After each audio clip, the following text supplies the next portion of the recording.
Hallo Leute! Hallo Leute! Oh no, I'm hearing myself. Oh no! There we go. Hi, welcome to the 10th year anniversary stream. 10 years ago today, DFE's first video went live. So that's what I made the anniversary because I founded the channel a bit earlier, sometime in December 2012. But really, the 6th of January has always been the actual, start date of the channel. And that was 10 years ago! 2013! Jesus! Let me take a sip of water for that.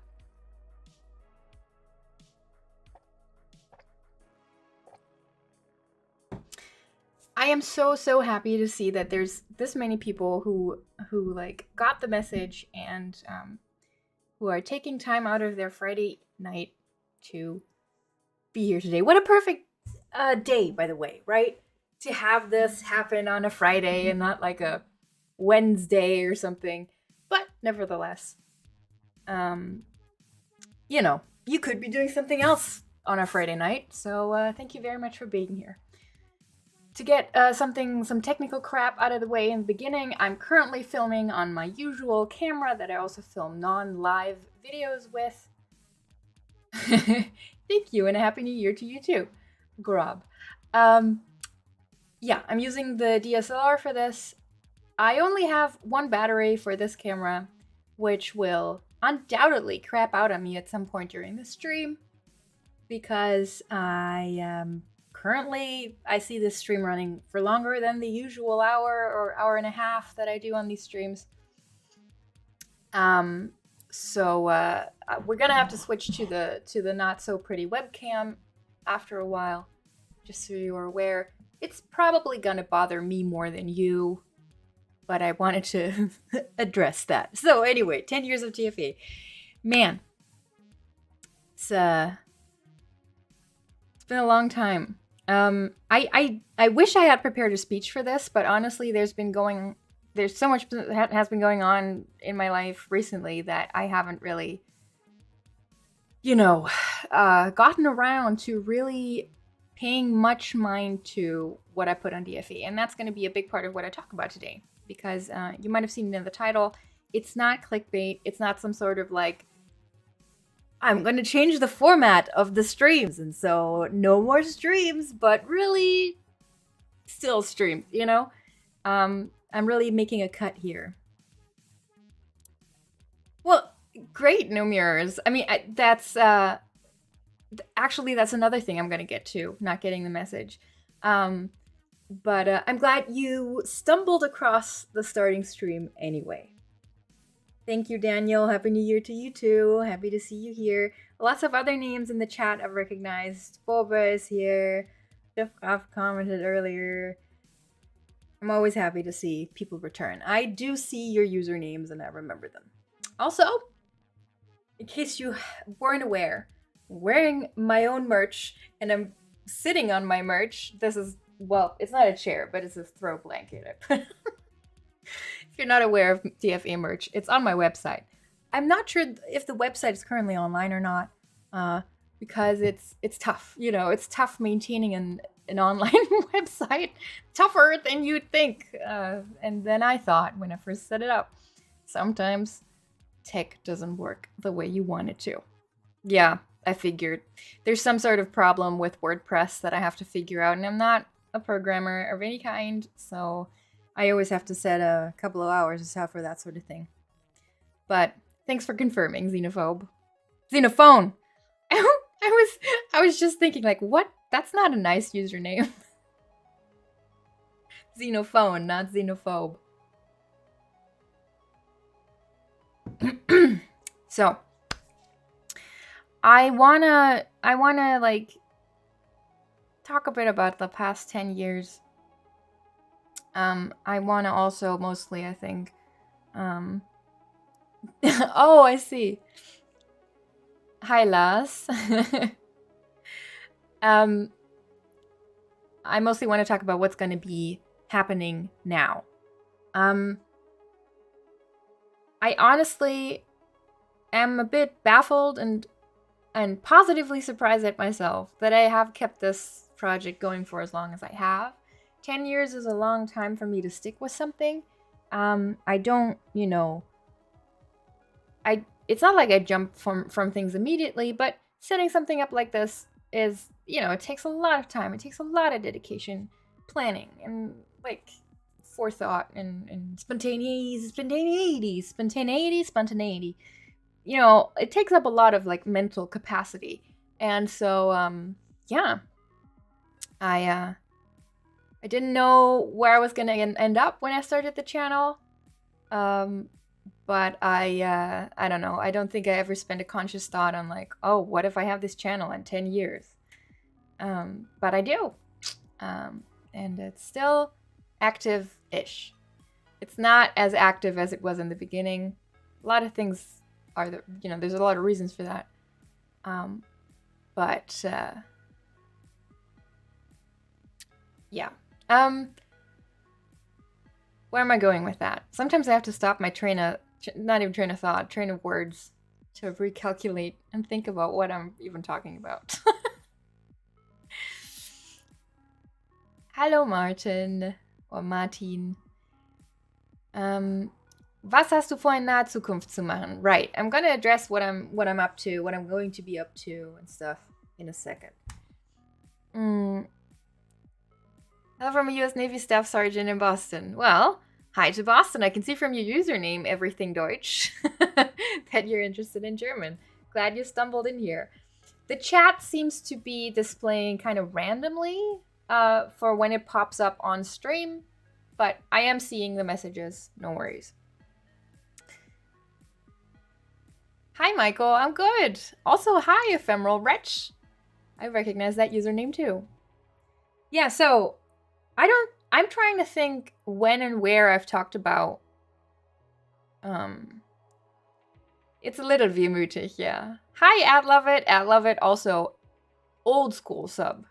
You've been a bit in and out, but I see you pop up again and again, so that's nice. Hi. I think it's AD Loveit, right? But I always say Ad Loveit. Anyway. I don't know how and like what capacity I've talked about like starting the channel. I think I've mostly talked about it in like interviews and stuff.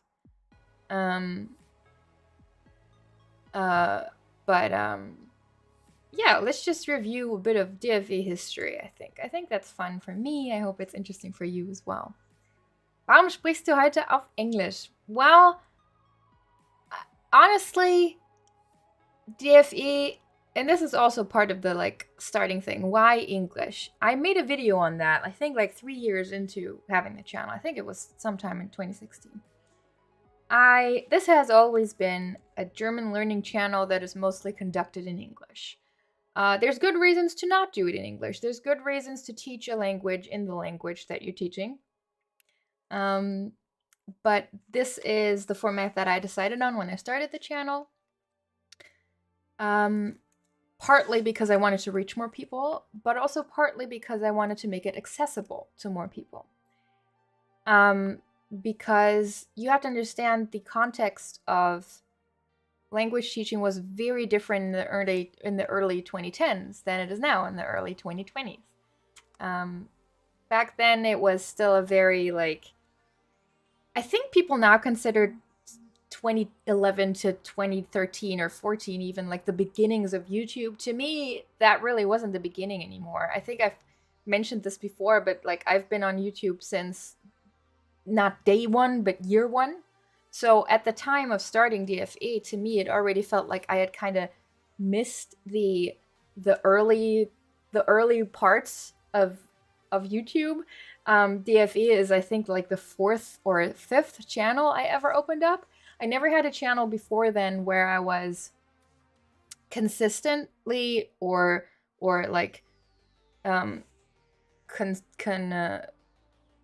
concisely, not concisely, but what's the other con word that I'm looking for? Cohesively like constructing a channel or channel content. Partly because I didn't have an idea for what to do, and partly because I came up in the time of YouTube where people just uploaded whatever they could think to upload to their channel and like cultivated. God damn it. WhatsApp will not close. It just refuses to quit. I think I need to just mute it. Hold on. Let me figure out. WhatsApp. It's not open. Let me just, because it's gonna bother and distract me every time. Sorry. Where is it? Where are you hiding? It's not even here. It's not letting me. God damn it. Oh well, you're just gonna have to deal with, or we all have to deal with WhatsApp chiming in every now and then. I just hope people don't want to talk to me too much tonight. Cohesively, yes. Exactly. What was I talking about? I didn't have, yeah. So the very first channel I set up, it's still there. I took all of the videos that were on it off of it right before I started DFE because I didn't want that to like intermingle, because the videos I uploaded there were very like, it sounds weird to say something you uploaded to YouTube was private, right? But they were like fun little projects that I basically put online to share with friends or just to basically amuse myself, and also I think satiate a certain drive I've always had to put things on a stage that I do. Definitely a very like stage happy person, if that's a word. Yeah, exactly, Daniel. Oh, I'm sorry. I'm sorry, Boba. Tut mir leid. Ich mache meistens Sachen auf Englisch, um das kurz auf Deutsch zu beantworten. Der Kanal ist schon immer hauptsächlich auf Englisch und deswegen mache ich auch diesen Stream auf Englisch, weil viele, die zuschauen, trotz allem noch sicherer auf Englisch sind. Und wir machen heute ja einen Redestream und keinen Lernstream.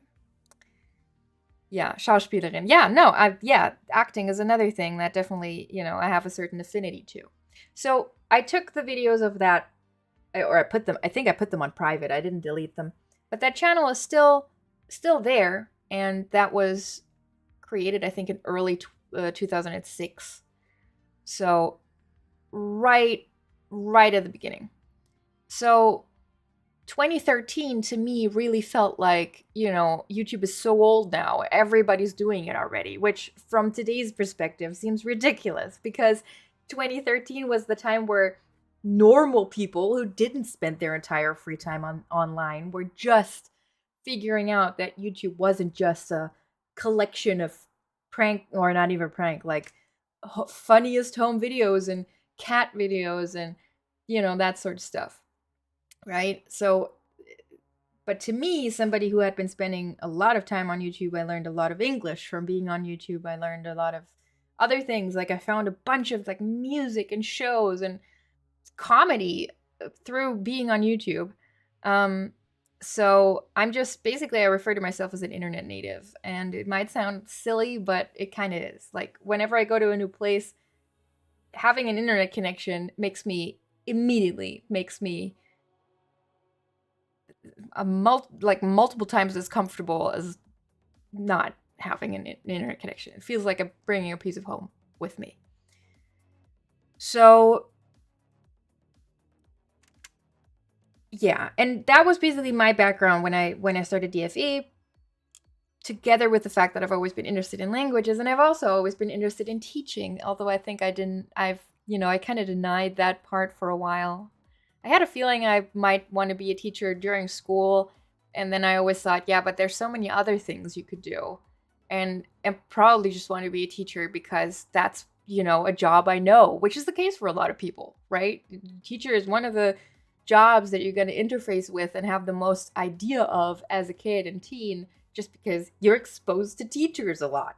So I didn't want to teach anything. I just like teaching people things. I just like being a teacher. I like being, I like, honestly, just opening people up to new things or sharing knowledge. And I also like the part that's like, it's less of a thing with the like online thing, right? But I like being a person of trust and,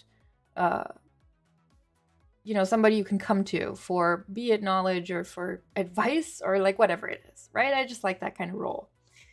And DFE was born out of that affinity for teaching before I even realized that that's what I want to go into. Because I've mentioned this before for sure. When I started DFE, I wasn't in uni yet, but I then started, I think like a couple months into doing DFE, I started studying law.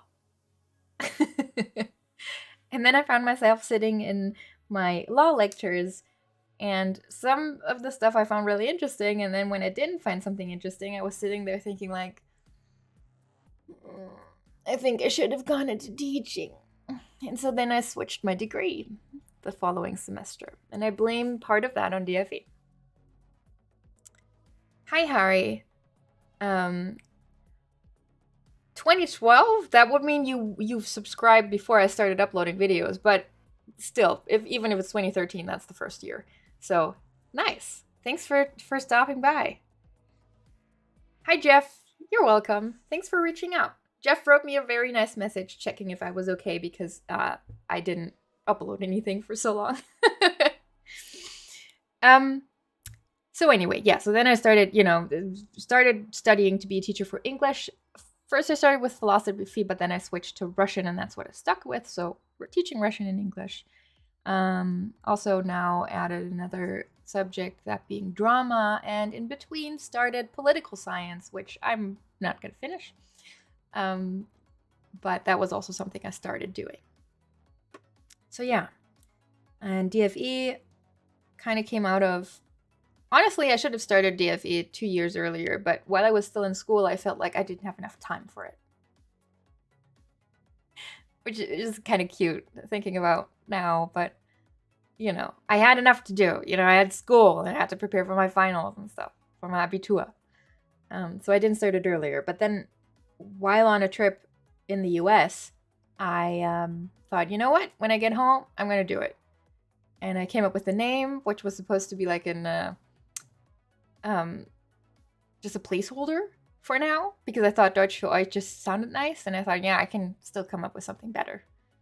And you know what? Back then, I briefly thought about setting this up as a channel where I like have some sort of a mascot, which was definitely going to be some sort of a teddy bear that I have some sort of like dialogue with for the lessons.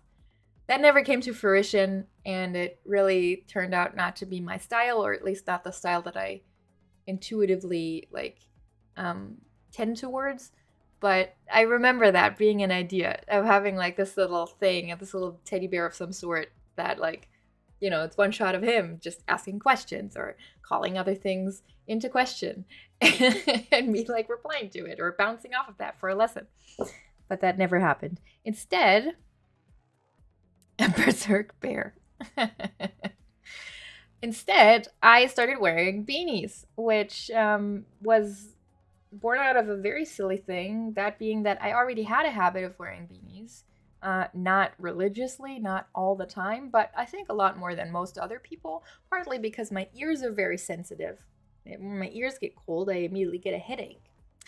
And partly because I started wearing different colored beanies in school at some point, and a girl who I went to school with just one day randomly, like in front of a group of people, was like, so is that just your thing now? You wear beanies? Is that your thing?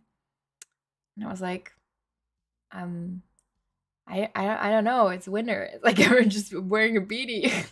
But then I went away from that conversation or situation and was like, you know what? I guess it might be my thing. Why not?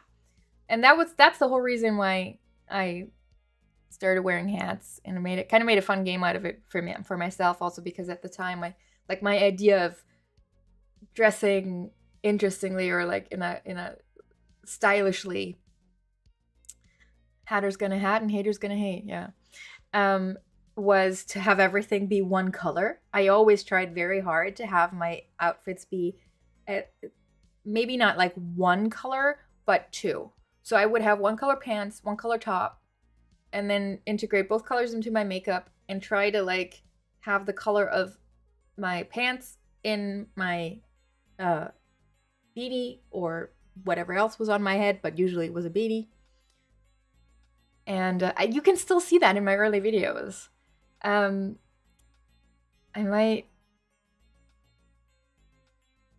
could definitely, like, if you go back to one of the earliest episodes, which has now become harder because YouTube won't let you sort videos by oldest to newest anymore, which I don't understand why. I don't think there's anything that there's no harm that comes from that. But hey, you know, whatever they want to do. So let's open up this.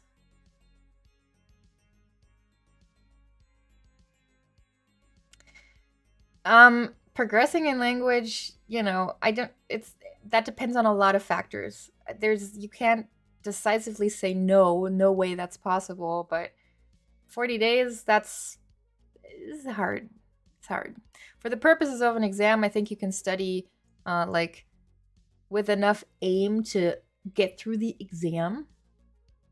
That you could do it, but it's not going to be easy. So let me try to add. Yeah. Oh yeah, I'm totally annoyed too. I actually sent a tweet to YouTube recently that I thought was just going to get lost in the void, but they actually replied. They said it was because they adjusted the sorting options for the mobile version, and that's why the function isn't like integrated yet.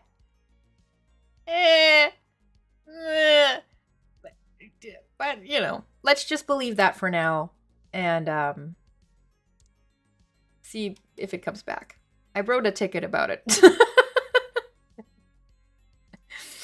Okay, let me see. Nope, that's not what I want. Actually, can I? Yeah, I guess that works. So, see? It's all the same color. You gotta respect, though. I actually managed to, like, it's the exact same color. Look how, I'm so cute! Also, my voice. What I plan on doing on here is to help you, mostly native English speakers that is, take on the exhausting and yet all the more satisfying task that is the German language. The way I will try and go about this is to make it as fun and as easy as possible for you guys to learn a new language. Oh, it's really not exciting like the pairs of glasses question. It's just the one that I'm wearing in this video and this one in the past 10 years. Before that, I think I had two other ones that I had before I got these. The ones in the video. But yeah.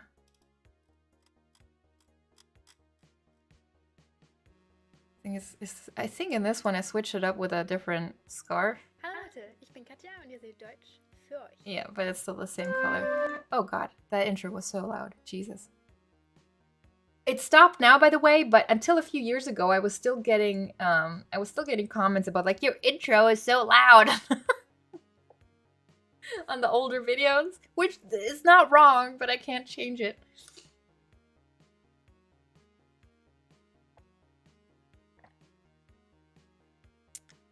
Low German-speaking Mennonite from Belize. Wow. Yeah. No, I mean, I still like to wear red because red just is a good color for me. So yeah.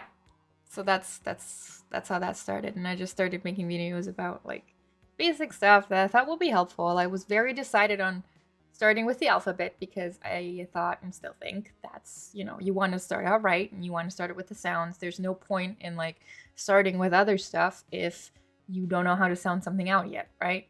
So I still think starting with the alphabet is very good.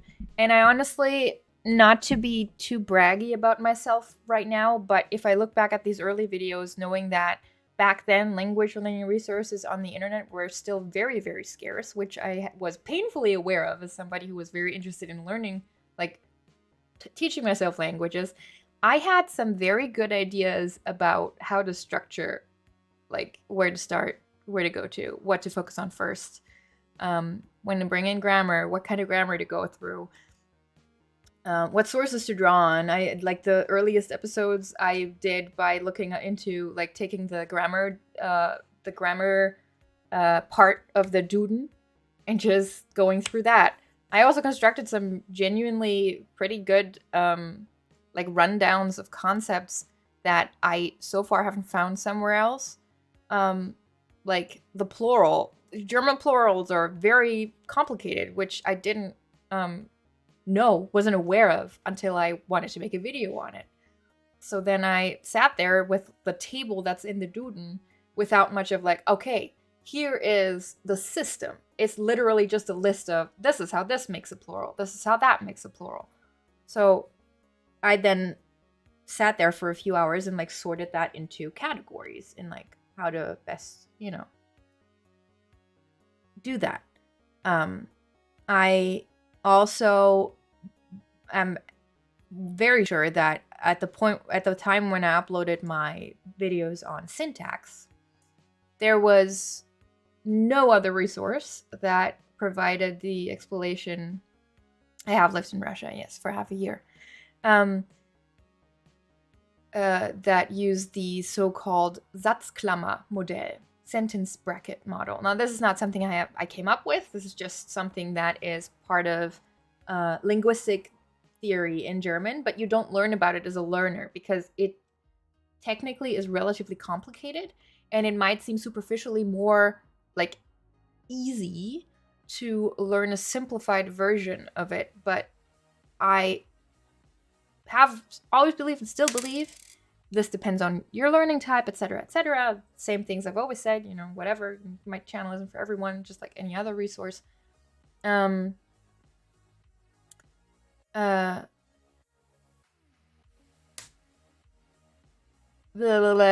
like if you understand the analytical structure of something, you can apply it much better in the future. And not just have like a cookie cutter way of like, this is exactly how my teacher taught it to me. And every time I find an exception to that, I'm stumped and I feel like I have no idea what I'm looking at. I'd rather give people the ability to like competently analyze grammar, because I think it's important for languages that have a lot of grammatical structure, such as German. And when you do that, a lot of grammatical structure, as annoying as it can be, actually becomes a plus, because you can use the rules that you know, and you can use the understanding that you have of it. So I think that's always been like one of the base principles of how I started into the channel and how I've gone about grammar explanations. And to this day, although YouTube really doesn't recommend DFE videos a lot anymore, I still get positive comments about it. One of the most common comments on older videos is still like, I didn't understand this when my teacher taught it to me. Didn't understand it when I read the book.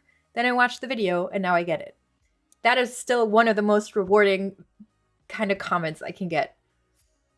So I think that I'm crushed. You have really sorted out the grammar for me. I've been actually following you for at least 8 years, sometimes more than others. Your body of work will remain an icon. Thank you so much. Well, children speak fluently without knowing any rules. That's true. If you can find a way to get as much immersion as a little child does, and have the freedom to focus on it as much as a little child does, you will learn about as quickly as a little child does. The problem is that most adults do not have those circumstances at hand. The upshot that adults have is that you have the capacity to understand and work with grammar. Now, like I said, that's not for everyone. But for me, and therefore, if it's true for me, there's other people who it's true for. Understanding grammar and using that analytical structure is immensely helpful. Not, of course, for speaking freely directly, but for getting a framework, a skeleton of the language, and getting a deep understanding that will help you speak correctly more faster and actually help you understand what you're saying. If that's not how you learn and that's not what you're interested in, you can skip it. But you know, that doesn't feel right to me. And that's why I built the channel the way I did. And that's also a big part of why it's all in English, by the way, apart from like listening comprehension stuff. Because if you go into like deep dives on grammar, I don't think at that stage where you're just trying to understand a concept that you can't get behind, it's helpful to then have that all in the target language, because you have a double head strain in that moment, right? It's fine to focus on one or the other. It's fine to go for immersion here and then be like, okay, I want to figure this concept out, but I would like to do it in a language you understand, because otherwise it's going to take me 3 times as long. Sure, you're still going to benefit from that, but if you don't want to do that, that's fine.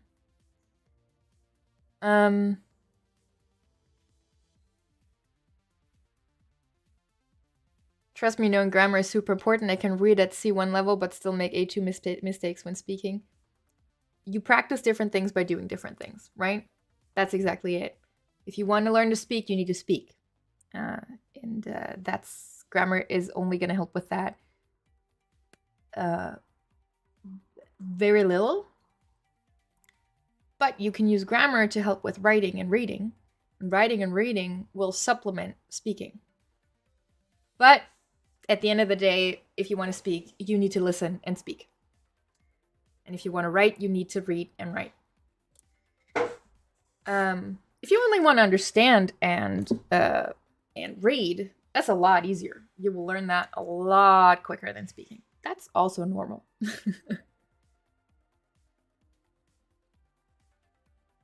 If you give me enough time, I can read Spanish. I've never learned Spanish, but I cannot speak Spanish. Right? It's a very big difference. Ooh, yeah, that's not a good idea. Not learning the article along with the noun. That will haunt you later. Yeah, if you're not in the country or a German-speaking country, you need to find.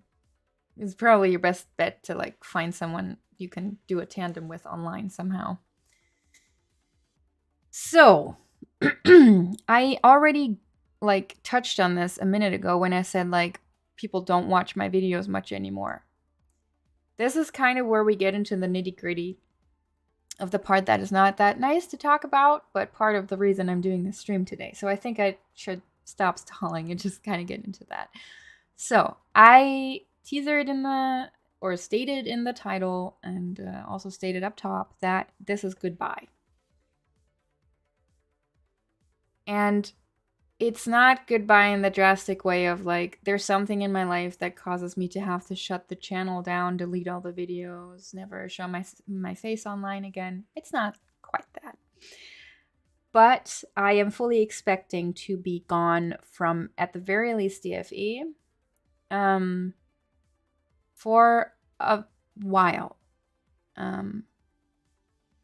And that's partly because of my life. And it's partly because of YouTube. Just if I want to sum it up really quickly. So let's start with the life changes, because they're actually positive. So as I mentioned, I started studying to be a teacher about half a year into doing DFE. That took a while because of different things. A large part of that was that I, for some reason, decided to learn Russian from zero. Which, fortunately, the university I studied at had a super good Russian institute. That also meant, though, that my language courses were very work intense. So it just took a while. And then, just studying to be a teacher, especially when you're doing 2 languages, just can take a while. And so I finished my degree early last year. And then started another subject, that being drama, because I like the theater and I believe in the many, many good things that doing theater, especially in your teens, can do for you as a person, for social aspects in everybody's life, for social intelligence, for emotional intelligence, etc. So that's another subject I'm doing. part of becoming a teacher in Germany is doing what's called a Referendariat, which means that after you're done with your studies, you go into a school for a year and a half, and you're not a full-fledged teacher yet, but you watch other teachers and you teach your own lessons with, people giving you feedback, right? There's other teachers in there that give you feedback, and then at some point you have people visit and they give you grades. And then if you survive those 18 months, you become a full-fledged teacher. Yay! So I am starting my Referendariat in Gymnasium, yes. I'm starting my Referendariat at a gymnasium in a week and 3 days. On the 16th of January. Yes. I'm not quite done with the additional drama thing, but that doesn't matter because for some reason drama still isn't regarded as an important enough subject in Germany to get its own Referendariat. So I'm only going into the Referendariat for English and Russian for now.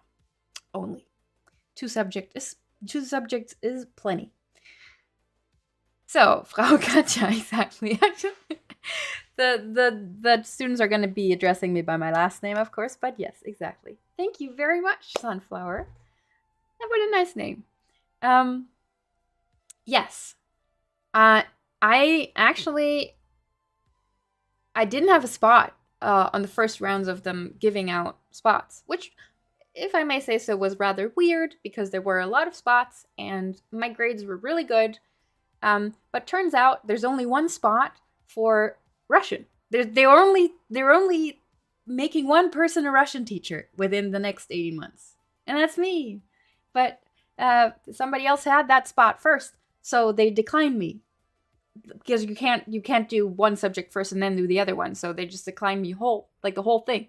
And then that person refused the spot, like they didn't want it. They declined it for whatever reason. I don't know. I don't know who they are or what happened. But because they didn't want it, I got it. Haha. So now I'm doing that. And that is very work intensive and very it's doable, but it takes a lot out of you. Of course, it's very dependent on circumstances. If you have nice people doing your observations and supervising you and giving you grades, it's a lot better than if those people are horrible to you. But even under the best of circumstances, it's a lot of work and it's a lot of stress.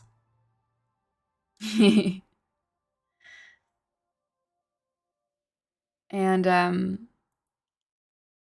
thank you, Michael. That's really nice. And doing something like DFE, a YouTube channel with dedication on the side, just isn't in the cards for me during that time. Now, that doesn't mean, of course, that I won't have the time to occasionally make a video of some sort, and I might. I don't want to promise it, but I might. However, the standard is going to be that I don't put out new content. And I have kind of pushed that announcement, into the future for a while because this has been part of my life for 10 years. This is very much integrated into my identity. So it's hard, it's a hard decision to make. And my camera is about to die. So I might just switch to the webcam. Hold on. I'll wait until it dies. I'll give myself that luxury.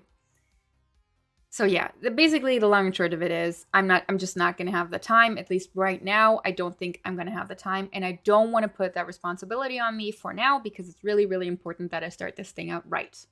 Because I think if you fall behind, it's kind of hard to then get back into the pace.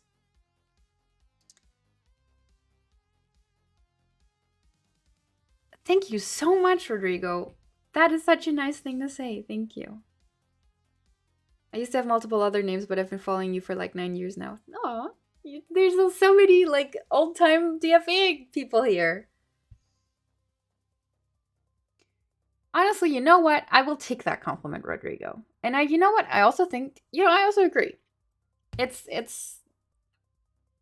enjoy making videos, part of why I never delegated, besides the fact that I didn't have the money to pay somebody fairly, because believe it or not, being on YouTube doesn't automatically make you rich. I wish it did, but it didn't. But apart from that, I also just enjoy most parts of the process of making a video. And the parts that I didn't enjoy as much, I couldn't give to anybody else, right? Like, I can't have somebody write like me, and I can't have somebody else filming the videos for me if it's still going to be my channel and my content. Which are, like, the writing is kind of episode dependent, but the filming really was the thing that usually annoyed me. Because then, you know, I'm going to do the makeup, and I have to clean up my room, and blah, blah, blah, that kind of stuff. And then I have to sit there and do 40 takes of the same thing because my brain always is faster than my mouth and that kind of stuff. The editing, I could have easily handed off, but I actually like editing. So, meh.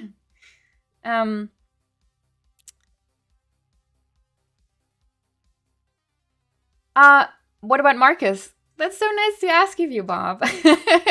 Well, Marcus and I are still good friends. We're still very much in contact. And if and when there ever is a new grammar video that I do, he will, as far as I'm aware, definitely still be editing the script for that for Patreon.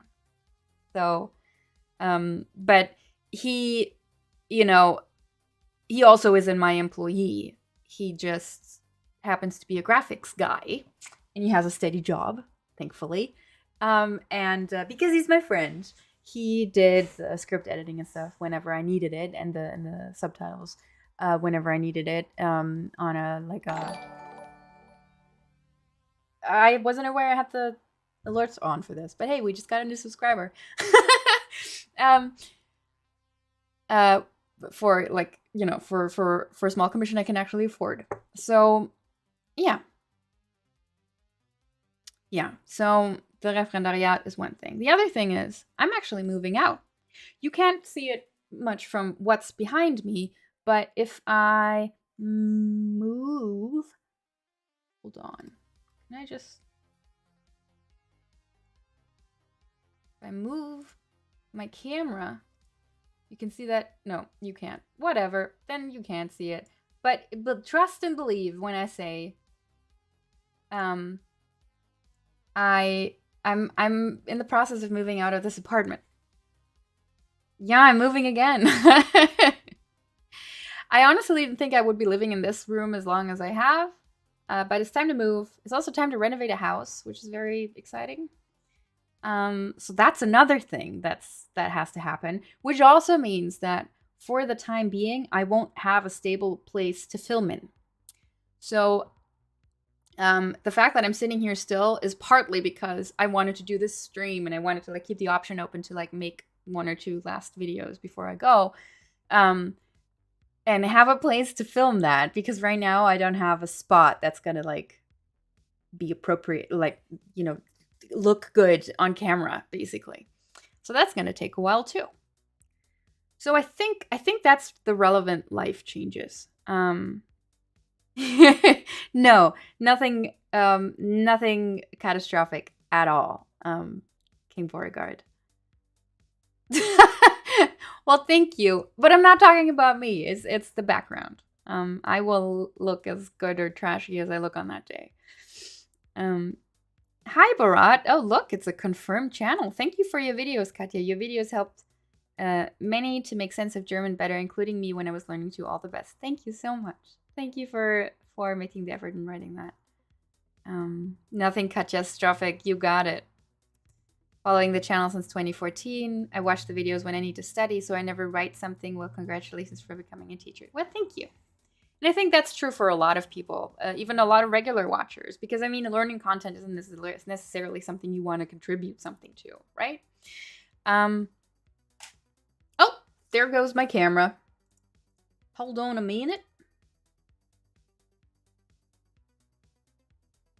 Hey, oh, look, it's a much less exciting visual. Anyway, here we go. At least I was prepared. What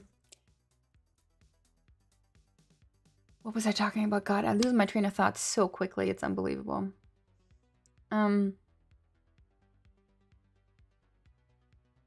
Note taking is super important.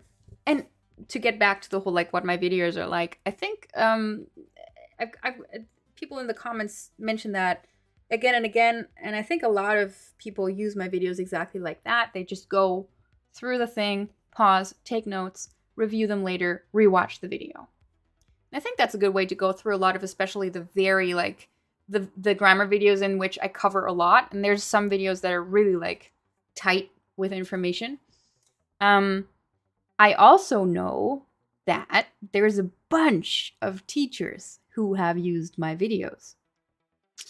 Now, most of the time, I don't notice that, of course. I have gotten a few emails about that. I've gotten a few comments. And the maybe a bit more spicy aspect of it is that I know that there are YouTube colleagues of mine who used my videos in their real-life lessons and might have maybe possibly also used them as inspiration for some videos. I can't, prove that, but it's a thing. Part of that, of course, is absolutely fine because it's a language. It's not like I'm making any like new discoveries, but some stuff is my methods and my way of teaching stuff, right? So I think that brings us to the other aspect of why I think it's time, at least for a very long break, which right now we will consider quitting or goodbye. YouTube sucks. As much as it pains me to say that, it sucks. It hasn't always. When I started, it was great. And it's still great in many aspects. Don't get me wrong. It's still a great source of a lot of information and entertainment. And, But as a creator, unless you're one of the very lucky few who are... through what you're doing, you are financially stable enough to focus on it fully and don't worry about your check every month and blah, blah, blah, blah, blah. And you're also business savvy enough to, unless you're even more lucky and you don't need to be business savvy to make a lot of money from it, you're also business savvy enough to use it in that way, to monetize it in that way. You're stuck trying to make good content on borrowed time, right? You're either borrowing from time you could be using for another way to make money, or you're borrowing time from your free time. Neither of which is great. An editorial line, it's honestly the bigger thing. Yes, that's an aspect. So like, if you mean like the whole advertiser friendly bit and stuff. Yeah. Although that doesn't bother me as much as basically the algorithm aspect. Now, what I'm about to say sounds extremely conspiracy theory-y. And it's hard to like put succinct proof to this. Well, actually it's not, but whatever. YouTube has been killing my channel for several years now. The exact reasons for this aren't exactly clear. I don't think it's anybody actively doing this, right? I don't think there's anybody at YouTube actively going, I hate this channel. Let's the opposite of promote it. Absolutely not. At least I would hope so, but I'm very sure that's not it. But one reason might be that the channel is so old. Which isn't always a guarantee for like worsening performance or whatever. Not always. But there's a lot of older channels that were doing fine for a long time and then suddenly dip. Especially in the last, I want to say, 3-4 years. And with my channel especially, I also think that a contributing factor is that the German teaching bubble has gotten very overinflated. I will say, to contextualize that properly, that I was never a fan, and still am not a fan, of the whole like competition aspect of viewing other people who do similar things like you online as competition under all circumstances. Because a lot of the time, depending on other factors, what's going to happen is that if somebody watches one channel a lot, they're going to get recommendations for similar content. And if everything works the way it should, that means if somebody's in the German learning bubble, they're going to take note of all like German learning channels after a while and then get to pick the ones that they like best, learn the best from, like the best, whatever it is. Now, of course, still, if you're the only person teaching German and people don't have a choice, they're still going to end up on your channel. But I choose not to see it that way because that defeats the purpose of what I want to do here, which is provide people with a resource and provide people with a good resource. So if my resource isn't the best for you, you should find something else, and I'm glad there's something else for you there. The problem is that it's so oversaturated by now that a lot of people do not even find my channel. So it's not a matter of they don't like my channel as much as others. They don't even they're not aware it exists. And that, much more than people picking other content over mine, always, sometimes, whatever, that bothers me. And I talked about this in the video I did last May or something, where I talked about, what was it called? Catching up to reality. That's it. I talked about it there a bit. And I first started noticing this years ago. And I first actually tweeted about it at some point in, let me check. It must have been 2019-ish. Maybe 18. I think 18. Back then, people were like, yeah, well, you just got to make good content. Which I tried not to take too personally. Because I've always, that's kind of what I've always tried to do. And it's also not about, like, sometimes you make a video and it just doesn't work. Even a video that you think is great. It happens. It happens that you make a video that you think is absolutely great, or that you pour a lot of love and work into, and then people just don't want to see it. It happens. It sucks, but it's fine. It's fine. It happens. But that's not the point. Consistently for the last few years, it started happening, I think, sometime in 2017 is where it started a bit, and it's been increasing ever since then, kind of like house prices. It's that YouTube just didn't recommend my stuff as much anymore. And then also, I think DFE has the usual problem with learning channels that if you're still somewhat dedicated to making videos that are good quality learning content, not everyone who's subscribed is going to be like, oh, I want to see that the moment they see it. Because you're not always up for learning about German grammar. That's fine.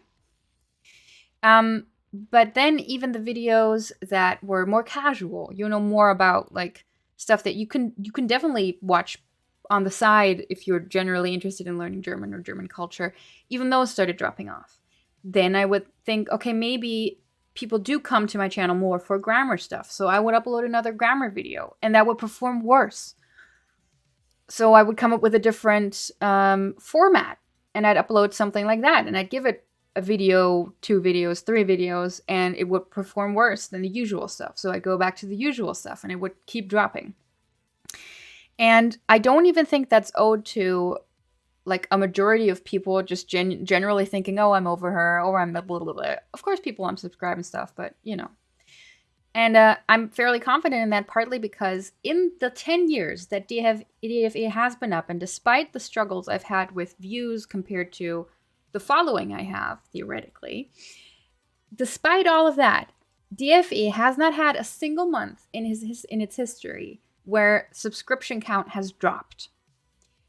Now, of course, there have been people that unsubscribed since, I don't know, probably sometime in 2013 already. But I've never gone out of a single month with a net negative, right? The channel has kept growing. Subs don't mean basically anything anymore, but what they still do mean is that people have a general interest and they're interested enough to watch a video and then click on subscribe.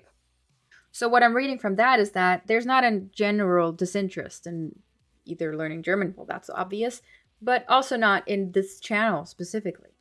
It's that not enough people gain awareness of it. And that's kind of critical with a channel where the ultimate goal is that you don't need it anymore, right? Ideally, I wish for all of you, as much as I love that there's so many of you who still do come around and stay and come to these streams because they also just enjoy, chatting with me and whatever, or even learning new things after they already speak great German. As much as I appreciate that and I'm happy for it because I love the community aspect of being an online creator, the goal is that you watch my videos until you're good enough at German to no longer need to watch my videos. That also means, though, that I am dependent on new people coming in. And they do, but just not enough. So now basically that puts me in a situation where I upload a video, and yes, it does get 1,000 views or so in the first day, which is still the critical time for a video getting views. Again, we're getting into the mechanics of YouTube that ideally I don't even want to think about that much. That's 1,000 people, right? Like in real life numbers, that's a lot of people. In YouTube numbers, it's nothing. And it tells the system that, when that channel puts out a video, it's not that interesting. Like, it's not going to go viral. So why would I recommend it? So it starts recommending it less. People start clicking on it less. And we get into a vicious cycle. And basically the only way to break out of that at this point is to have a viral video or two. And that is entirely luck dependent. You can fish for it, of course. You can even fish for it within the relatively constrained confinement of a learning channel, or a German learning channel is even more specific. But, you're already restricted, and no matter how much fishing you do, as a normal creator, you can't guarantee a viral hit. It's just not a thing that's real.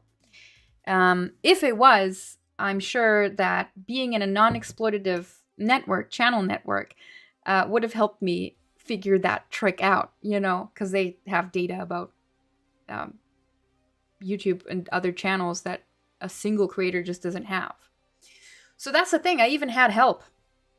Not with anything I do on the channel, but with like the monitoring and adjusting analytics side of things, which is great because I hate that part. The looking at the curves, it just tends to make you unhappy. At least that's what it's like for me. So my channel has been part of a network for years and years with a person I trust, who I consider a friend by now, just because we've worked together many, many years. And both this person and their boss and bosses consistently believe in the potential and the quality of this channel. So there's not like they weren't pushing for me either. But there's a limited thing you can do, especially when YouTube basically comes back at every request with, yeah, I don't know, maybe she should like make more interesting titles or something. I'm sure that'll work. That's basically consistently the feedback that we got, right? And apart from all that being shitty for the channel, it also, I mean, I'm sure there's people who could withstand that, but for me personally, I think for a lot of people, it's that kind of starts tearing at your soul after a while. Because it's not only that you put a lot of work and effort and thought and, into a video you upload and then nobody sees it. It's also that that it's not just being,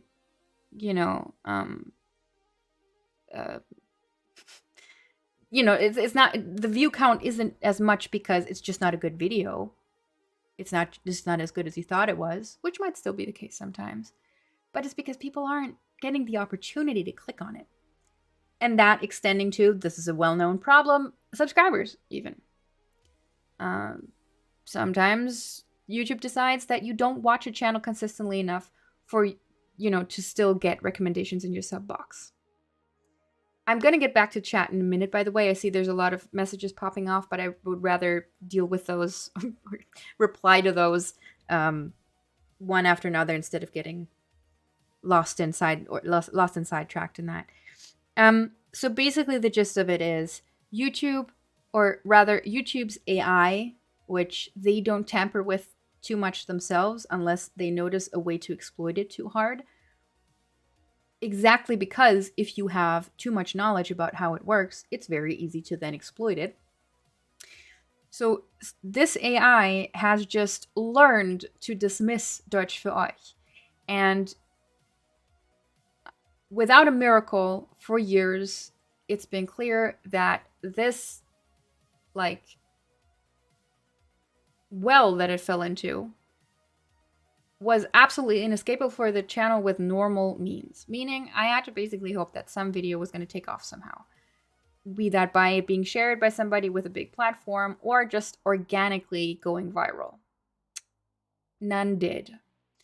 Every now and then there would be a video that would perform better, and I would see a minute uptick in recommendations after that, but genuinely minute. That would immediately be destroyed if another video then performed average or sub-average.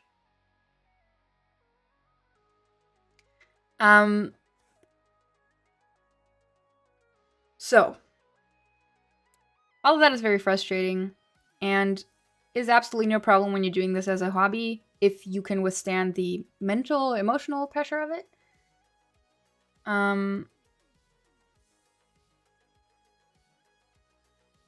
But as someone who now has to genuinely think about okay, what's my future going to look like? And also as somebody who has noticed that as much as I enjoy certain aspects of being self-employed and running my own business, really doesn't enjoy other aspects of it. And I am absolutely sure that I will always be drawn to putting myself out there. And I will also always be drawn to putting myself out there online. Because like I said, this is just where I feel at home. I've always had a drive to share what I do and make. I've always had a lot of different interests that I want to be a recognized part of a community for, right? It's something that I genuinely draw meaning from. But through how everything has changed over the past few years, my community has also changed. Because one could argue in 2013, 2014, this channel was so much smaller than it is now.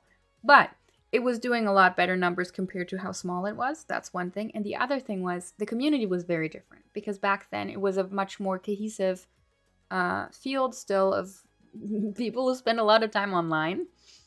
And now language learning, especially German learning, has become, one, a huge market. Second of all, a huge, huge topic of interest for a lot of people of different walks of life from different places, a lot of whom are not internet natives, which of course is absolutely fine, but it serves to create a less cohesive community.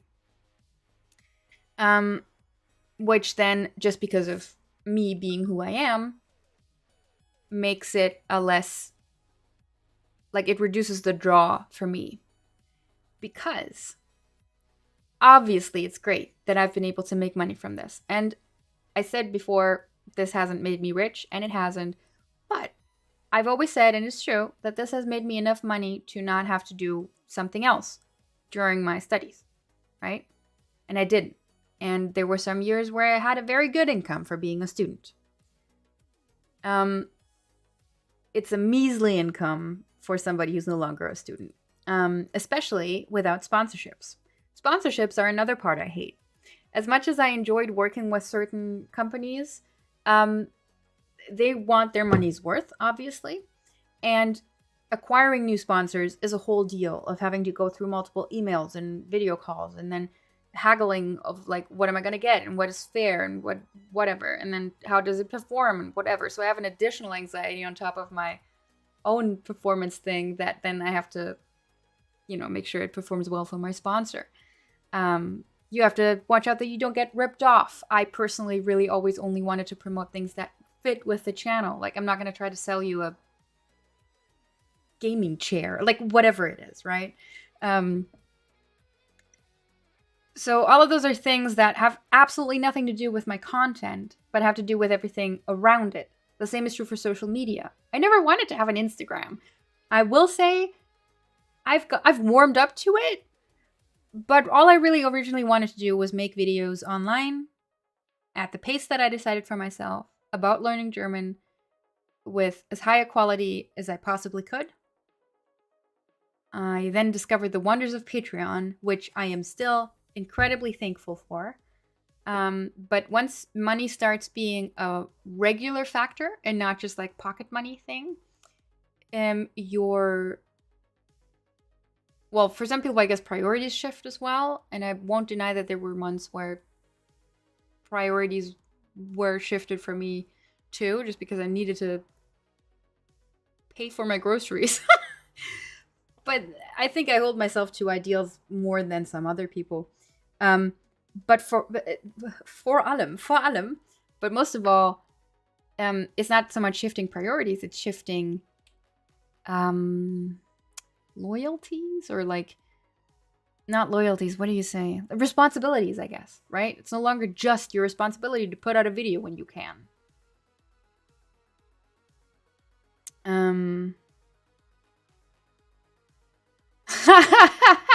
Just seeing a comment here. Do you know how to say VPN in German? Right. Now, I've always been careful with the whole sellout thing. I was scared of that for a long time before I ever did any sponsorships, because again, I came up with old school YouTube, where any sort of sponsorship was considered sellout. Because everybody was doing it as a hobby. So why the hell would you make money with it? You faker. You know, now it's normal. Everyone has like a 1 to 3 minutes placement in every video. But I didn't feel good about it for a long time, until I realized, it's fine. I'm doing this for free. It's fine that I make money off of it. And in reverse, it's fine that my sponsor get what they're paying for. But yeah, I never really saw the point of promoting a VPN as a German channel, or promoting a video game as a German learning channel. Not because I dislike video games or VPNs. Quite the contrary, especially for games. But there's nothing to do with, maybe if it was a German learning game, but that's it. Like Duolingo. I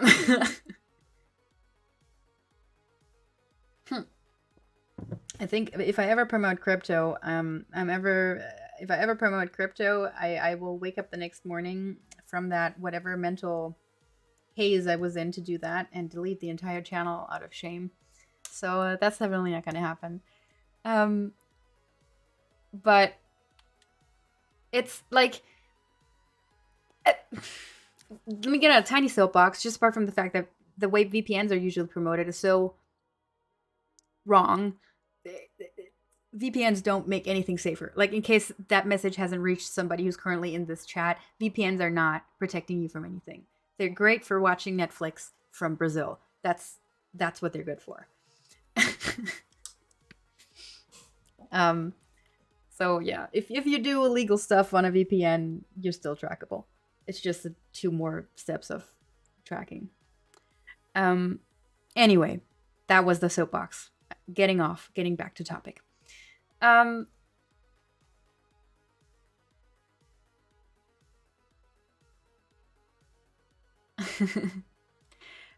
just seeing a comment from English with Chris here. Da kann ich 100% zustimmen. Ich habe meinen Kanal ungefähr ein Jahr und nur 199 Abos geschafft. Gestern habe ich 2 Views in 48 Stunden geschafft. Habe dich von Anfang an geschaut und immer. Yeah, right now, if you want to start a channel and you don't have an in with somebody who can promote you, or you're not willing to like spend a lot of money in some way on marketing, you have to be really, really lucky for it to get seen. I will also say that's definitely also an aspect that I'm very aware of. Like, if I shut this down, I might never get it back, right? In the form that it is here now. On the other hand, I feel like I've had the channel on life support for a while now, and that makes me sad, and it makes me put out subpar content. It also makes me feel demotivated in regards to making quality content, because I feel like, what for? Who's going to see it, right? Because even if you type in the right search terms, and I've always been good about like tags and stuff, right? That's not the issue. My metadata has always been pretty on point. not perfect, but pretty good. It's good enough. This metadata is not the problem. Like for those of you who don't know, that's title, description, tags, all the stuff that like makes it easier for search engines to find you, especially on the site. But if there's 50 other videos that get displayed before yours because they've been watched more, because the channel is in some way higher rated because of pretty intransparent stuff,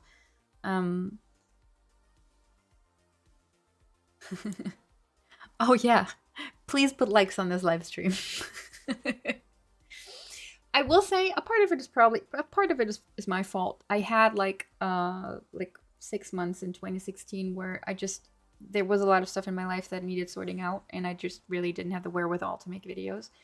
And having a channel be inactive for that long doesn't have to, but can make it take a hit. The funny thing is, immediately after that, when I came back, it didn't affect views at that point. That started a bit later. So it might have still gotten into it, right? It might have still had an influence, but it didn't show immediately. Also, amazingly enough, and this just, even in that time, I didn't lose, I lost subs, but I never sank below what I had before. It kept growing.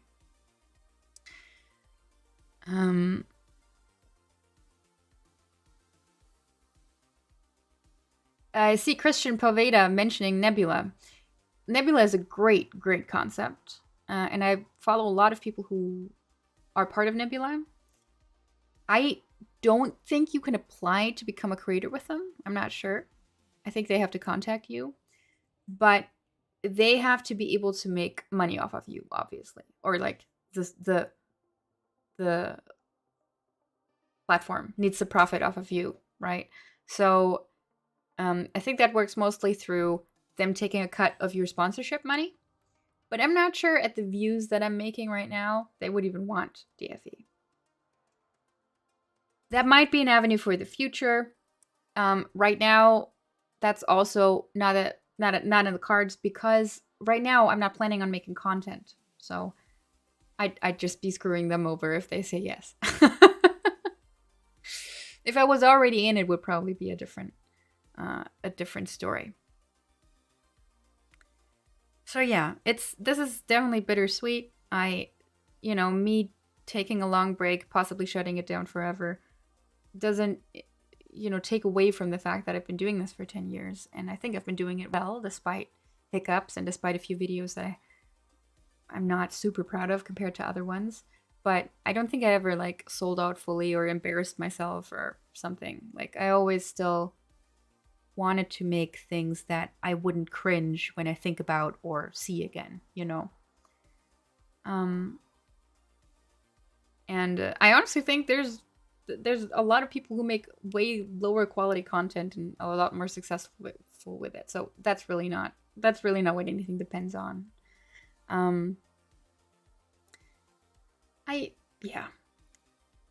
One thing that's definitely still possible is like making a short / reel, depending on the platform, every now and then.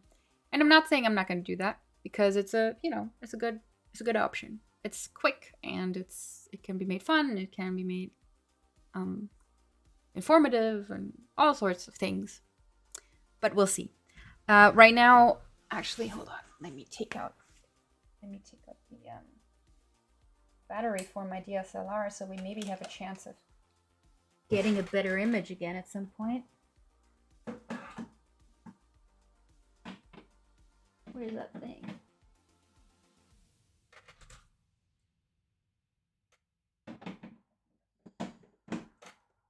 For the moment, I want to basically take the stress off of myself to make that commitment and then not be able to follow through on it.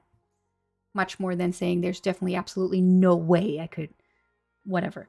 I just don't want that at the back of my mind constantly, which is what it's felt like a lot of the time in the recent past, or like the past few years, where I always had that thing of like, you need to make a video. You really should make a video. Why are you like wasting time on this? You could be making a video. And it's going to be nice to just know that people are aware that's just not going to be happening for a while. I'm going to take a break from my rambling now before I get to other points that I really want to hit on, and read a few of these comments that I've been ignoring. So, man, it's been a lot of messages. We should make this an annual check-in. That's a really good idea. This is a comment from a while ago. I'm really catching up here, but ZS, what a mean name. ZS. That's a really good idea, and that's definitely doable. I can definitely do an annual stream at the very least. So yeah. Thank you, Katja. From one instructor to another. What you have accomplished is really remarkable, and I know how hard it is to keep something going for so long. Thank you. It's a shame you couldn't monetize it. Yeah, I think this is talking about like other people using stuff that I did without credit. It's just, I think it's a natural consequence of doing stuff online. No matter how convinced you are that somebody is copying your content, unless they're really stupid about it, there's nothing really you can do. Trademarking things is super expensive, and it requires an amount of upkeep that you basically need to employ a lawyer for. So that's something you have to want and have to be able to afford. All that stuff. We'll miss you, Katja. I too have been following you for at least, this is Konstantin Shea. I too have been following you for at least 7 years, and I have to say your work has helped me immensely, and I want to thank you for that. You're welcome. Thank you for telling me.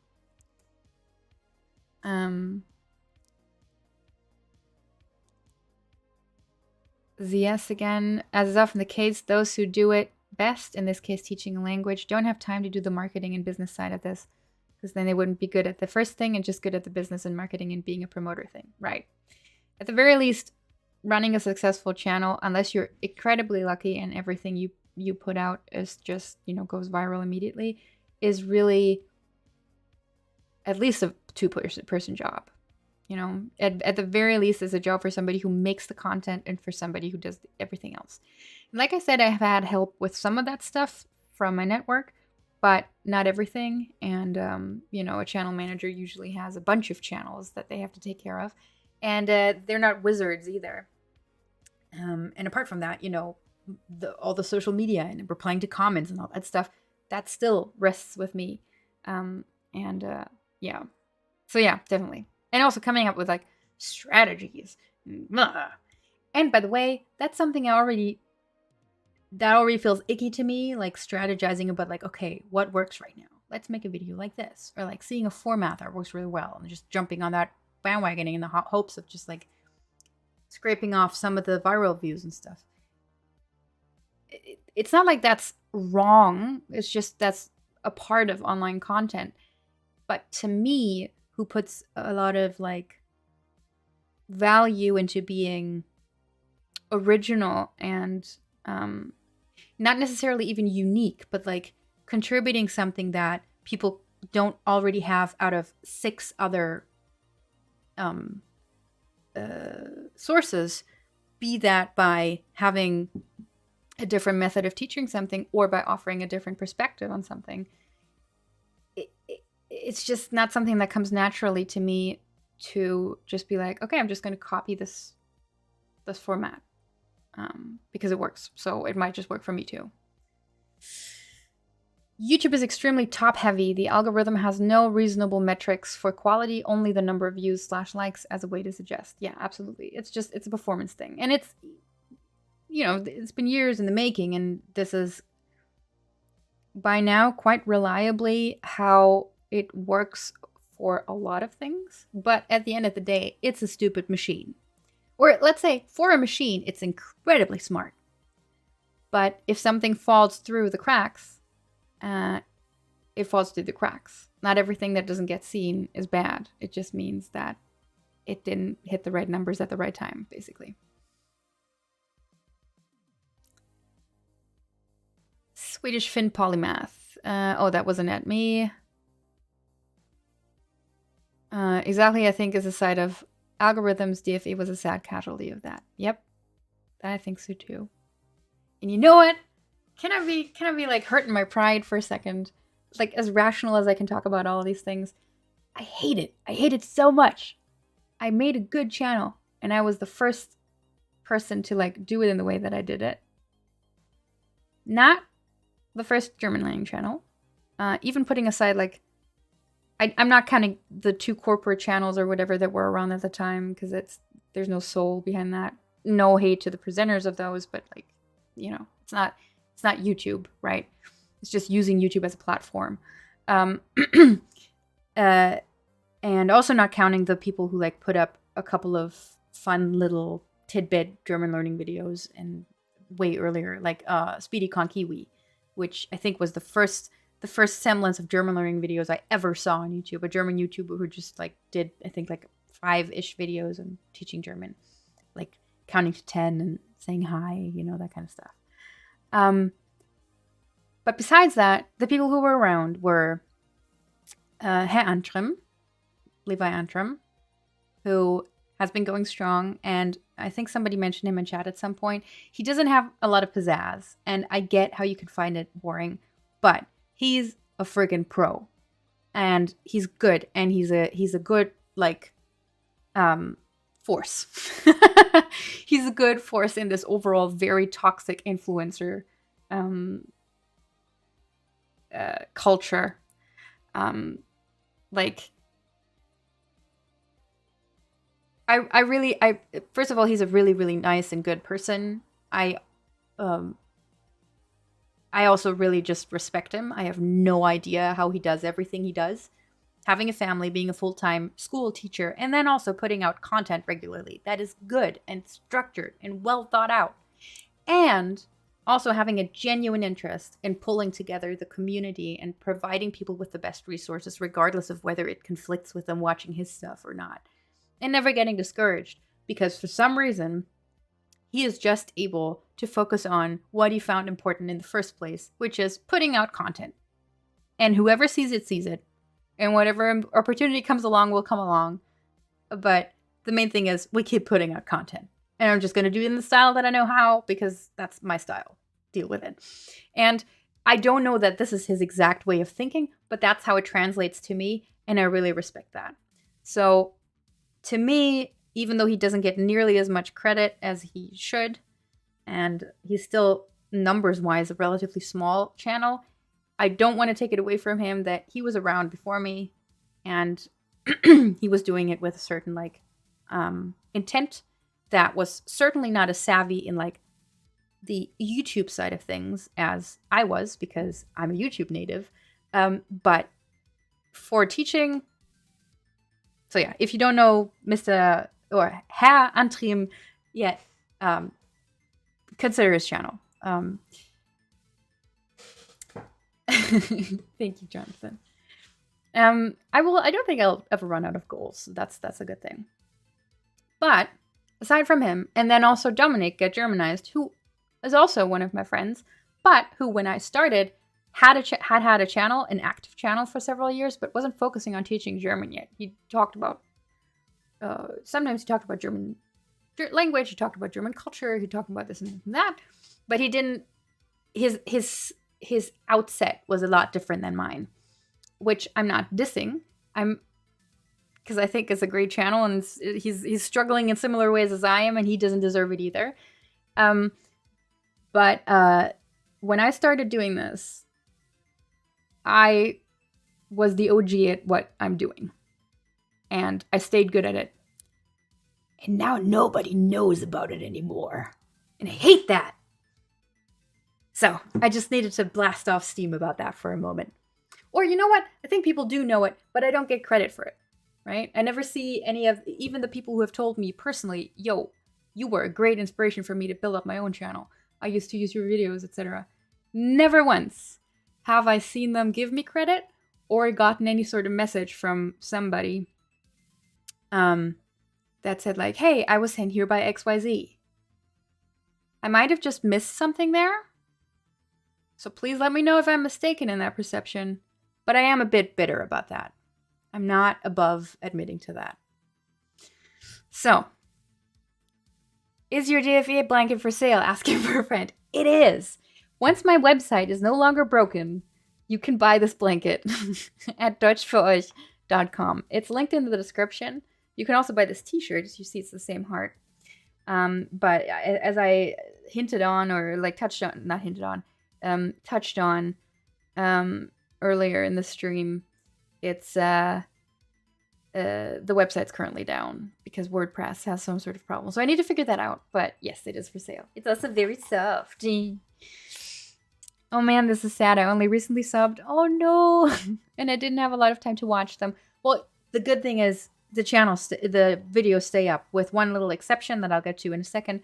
But nothing is gone. You can still watch this content. And despite YouTube apparently thinking that, the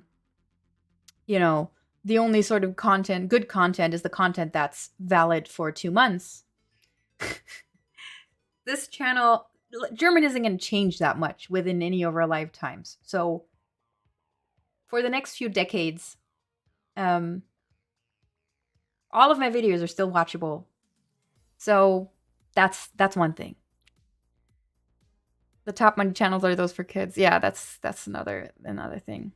Michael says, unfortunately, YouTube is like a streaming service now, quantity rather than quality.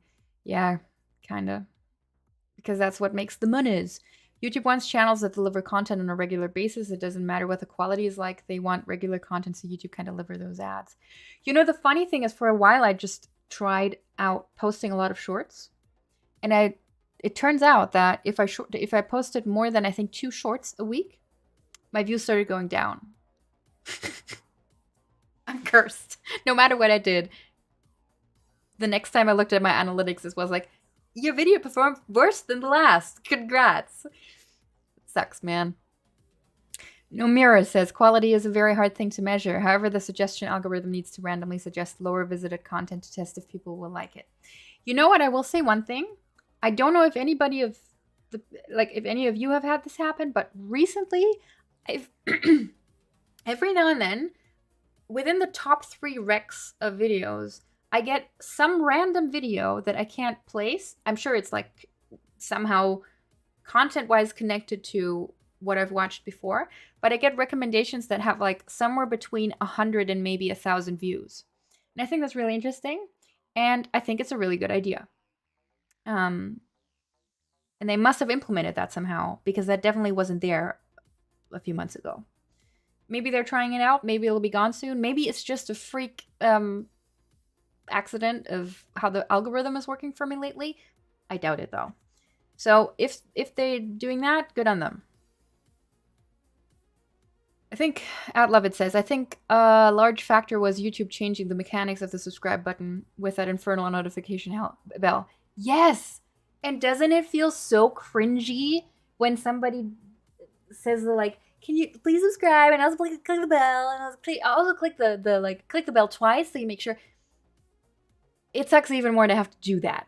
You feel so shitty because it's just like, it's all about the follows. Like, it's not. I just want to make content, but I want people to see it, so I have to tell you to click the bell and click it twice. And not even that works half of the time. Sunflower Vegan says, I find now that if I don't get a chance to watch someone's video for a video or two, I don't get notifications for the channel, and it disappears like it never existed, despite being subbed. Yeah. I think there's some additional factors that go into it, not just like whether you click on the last 2 videos. I think it's also about like how long did you watch the last time you watched a video? Did you comment? Did you interact otherwise? Did you come back to the video? Did you recently watch an older video of that channel? Like, a lot of stuff. Are you still watching content that's similar to that channel and you're still subscribed? But yeah, after a certain point, YouTube just decides for you that you would rather see other content.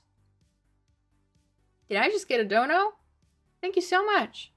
That's really sweet. I'm sure it's a super chat. Is it a super chat or is it a donation? It's a super chat. You inspired me to learn German, girl. Never change that beautiful attitude. Thank you so much. Oh, and there finally it is. That's a bit delayed. Thank you so much, Jonathan. Really nice. Thanks so much.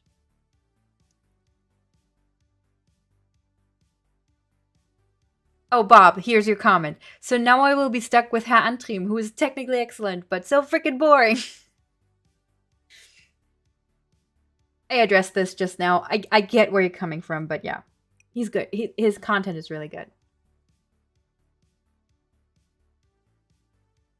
And I think his delivery is cute. And also not bad. I think it's very teacher-esque, but I get that it will not hold everyone's attention. Bambu, schade, schade. Ich fand deinen Kanal immer super interessant, kann aber deine Beweggründe absolut nachvollziehen. Dankeschön. Of course, I haven't done this yet because this is always something that seems common sense to me, but of course I want to ask anyone who feels like it to please not unsubscribe.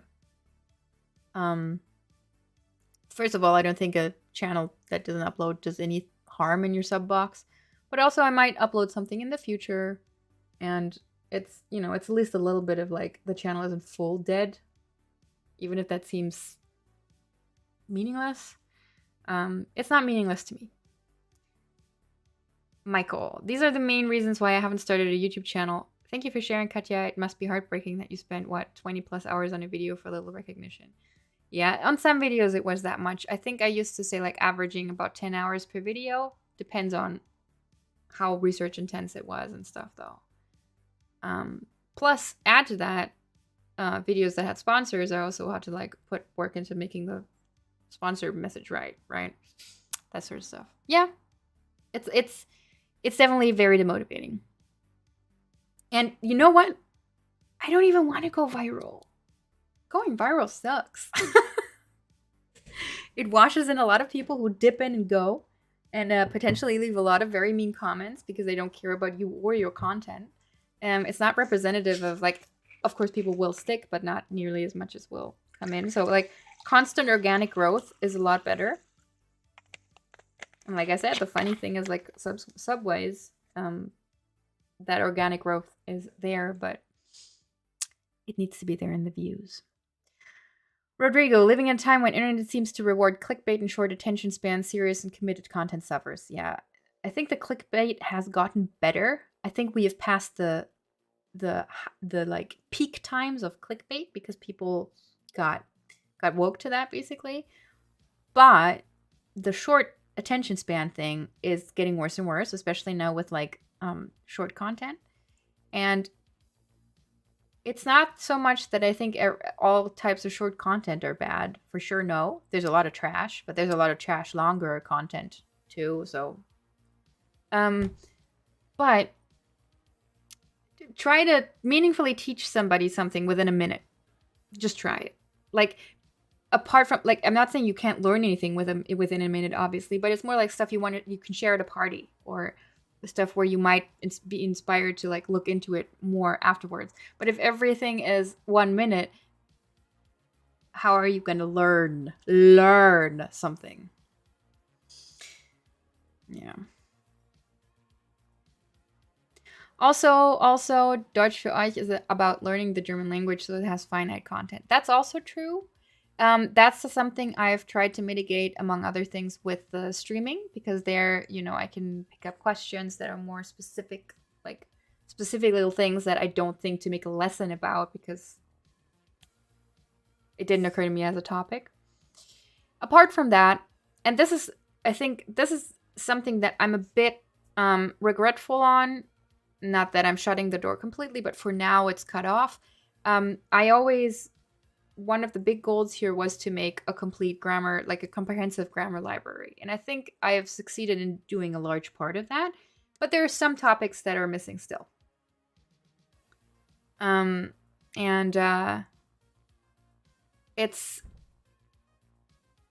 really wanted to do that, but I haven't found it within myself to put myself out there and like make a grammar video, and then within the first 24 hours it doesn't even reach 1,000 views. I think I was basically too scared to see that happen to put another 15-ish hours into a video about the Konjunktiv 2 and then have it be really appreciated by the people who do see it, because I know you do. I know the people who watch it appreciate it. But, like, you know, have it just sink beneath the waves of the content that gets uploaded every second. Also, hi, Addie. I'll miss you, you said. Thank you. Rubik, good to hear that you are doing well and have a bright future awaiting you in your profession. I wish you all the best in your life and career. Thank you so much. Bamboo, 7 versus Deutsch, sponsored by White Food. Oh god. You're right, Penguin, if that would be weird. For my crypto, I went through that. A message for everyone at DFE. The only safe VPN is the one you own. Supplementing my little soapbox. A YouTuber with integrity. Yay, I hope so. Are you still going to game on Twitch? I plan on it. I might make the connection between DFE and that channel a bit like thinner. Because another aspect I haven't talked about yet and that I need to be mindful of is that I'm now going to have students in their teens who I technically, like in a void, don't mind seeing my content because I don't have put anything online that I find super embarrassing. I've been mindful of that. Basically, it's like, don't put anything online that you wouldn't want your grandma to see. It's a pretty good rule. Unless you have a really crazy grandma, I guess then it doesn't apply to you. But, so I think that's a good rule to go by if you want to, like, keep all doors open and, like, whatever. So for me, that's always been going down the path that I am and that I am committed to going down. I'm going to have students at some point who, at some point, be it within the first 3 months or within 10 years, are going to find this channel and are going to watch the videos and are definitely, mostly going to watch the videos that are going to give them some sort of personal information on their teacher. And that, and so, you know, I've been mindful to not tell certain types of stories on story time.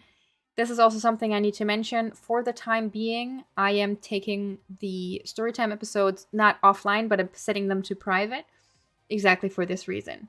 I think that there will be a point in my career as a teacher where I won't, you know, once I'm settled in and stuff, where I won't mind people seeing those videos. First of all, because at that point, they're going to be like 20 years old or whatever.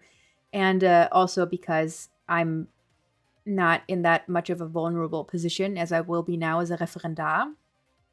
But for the time being, I feel more relaxed about them not being up, despite, you know, there's a part of me that wishes this wasn't even something I had to consider. You know what I mean?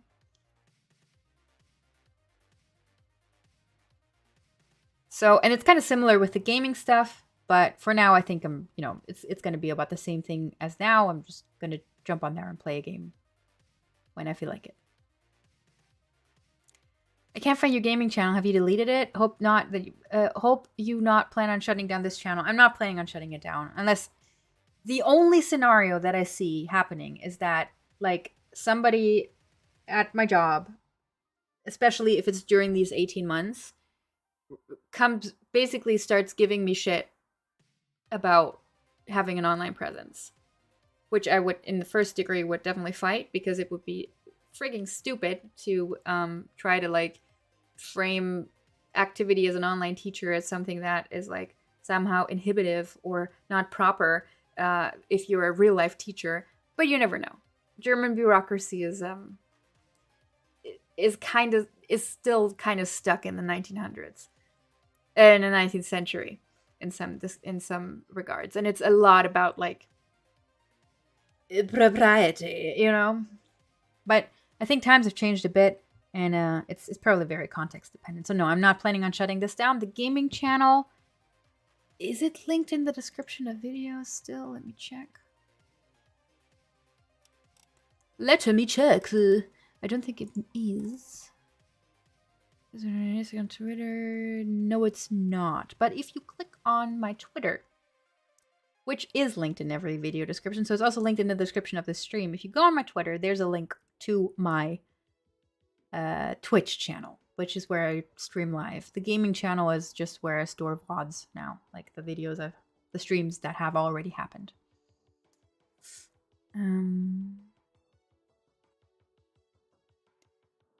Hold on. I have a... Hold on 1 second. 1 second. Oops. English with Chris. Are you still there?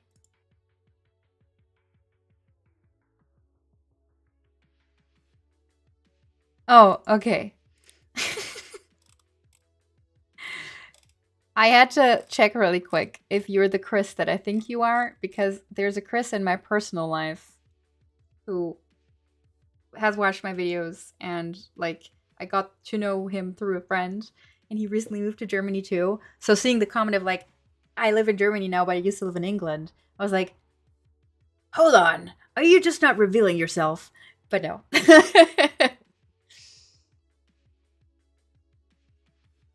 Seth dropped in, said hi, as well as thank you. I have benefited from your very clear grammar explanations. Yes, that's what I live for. I will miss you, but I completely understand your rationale. Thank you. English for Chris says, habe alle deine Videos gerne geschaut. Du wirst immer ein Teil meines Lebens sein. Oh. Als ich angefangen habe, deinen Kanal anzuschauen, lebte ich noch in England. Jetzt lebe ich in Deutschland. Also vielen Dank. Michael, Katja, I have to go now. Oh, okay. I missed saying goodbye to Michael, but if you do at some point watch this hugely long stream again, bye, belatedly. I wish you all the best in your new career, thank you, and your future. Hope you keep in touch with us via the socials. I will do my best. I'm trying not to make promises because I'm trying not to set myself up for stress, but I'm not gone. I still have an online presence. And there have been some people, every now and then I will comment a lot on YouTube videos, just because every now and then I just have things to say. I always have thoughts and opinions on the videos I watch most of the time. And then I get into these phases in my life where I decide to write them out. And so I've had it happen a few times that people are like, oh my God, it's you. What are you doing watching this sort of content? And then also I think once somebody commented, because they probably were watching videos in a similar bubble as I was, I got a comment of somebody saying, you're everywhere. What the hell? So if you ever see me in a comment section, yeah. Hi, Lucid Oreo. I've been going for close to 2 hours now. So I can't explain everything in detail anymore. You'll have to rewatch the VOD, but basically as my life has changed and YouTube has changed, so for now I have to shut it down. The videos are going to stay up, but yeah. Ken Mason, it's a pity that YouTubers who simply reveal cleavage gain more subscribers. Yeah, I mean, I think it's not quite that simple anymore, and like, it depends on blah, blah, blah, blah. But, and so the reason why I push back against that is because I feel like women get a lot of hate for exploiting people who are simple enough to just watch them for cleavage. Like I always say, like if somebody's gonna give you money because they think giving you money is gonna get them closer to your cleavage, you go, girl. Like, but the parts that's bothered me about it always is that I've decided not to go that route, not because I found anything fundamentally wrong with it. Like I said, the problem here isn't women with boobs. The problem is men, usually men, mostly men, who think that being weird about that is going to make them, I don't know what, make them gain whatever. Whatever it is. Like, there's a market for it, so I understand that people might want to use that to their advantage. The issue I have with it is that I've very decidedly not made the choice to like exploit my looks. I mean, I'm on camera, so obviously it's part, like how I look is part of this, but I've never made it a focus point, not intentionally. But I still, and this is another thing that's grating after a while, every single video I put out, and I'm sure usually it's meant as like a nice thing, I get comments of like, will you marry me? Oh my God, you're so pretty. You're the prettiest teacher in the world. Okay, I don't care. I'm here to teach you German. Like, thanks, I guess, but not really. Yeah. So that bothers me more than other people gaining subscribers for their cleavage. Like, if there's people who want to subscribe for cleavage, sure. I'm not mad at people gaining subscribers or gaining views. I'm mad that YouTube is not giving me any. Because I think if people would be recommended my content, they would watch it. Because I have confidence in my content. Herr Antrim, yes, Antrim, Herr Antrim. Throwing shade. I kind of wonder if people know how to get here if they, e.g., forgot what the channel is even called. Yeah. Yeah. You can definitely find the channel if you look for Deutsch für Euch, but if you don't remember it, what are you going to type in? German girl glasses. German girl classes. German girl glasses classes. Like whatever. Like what? So yeah. I think most likely it's that people usually remember a specific video, and then I just have to hope that they refine it through tags. That also didn't used to be a problem. Sunflower Vegan. Yeah, his views have tanked too. It's weird how the algorithm has changed for the worst. I think you're probably talking about Dominic, right? Foucault. Because I mentioned that.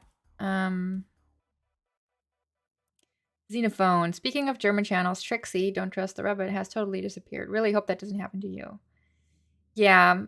I mean, there too, I assume she just had a lot of stuff going on in her life. To me, it just felt like after 10 years, I wanted to like at least address it somehow, right? It's still going to be weird for me and for you, trust.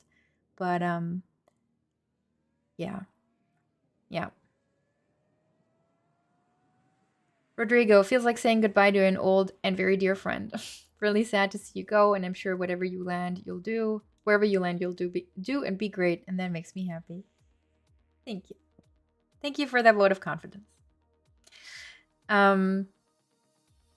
Yeah, I get that. I get the parasocial thing of like, this is a channel I like to return to, and now it's suddenly gone. Or it's not gone, but it's not making new stuff anymore. And now you get to look back at this stuff that's not current anymore. I get that. I've been subscribed to channels who had similar things happen for very understandable reasons. But yeah, I get that feeling is what I'm trying to say. And thank you for the sentiment.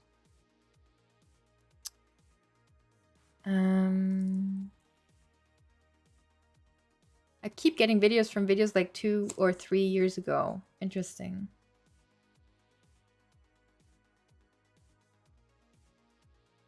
See, this is an example. No shade to you, Mustafa, but this is an example. I was going to learn German, but then I decided it's too hard for me. That's fine, but I got stuck with your pretty face and kept being a subscriber. It's nice, but I don't...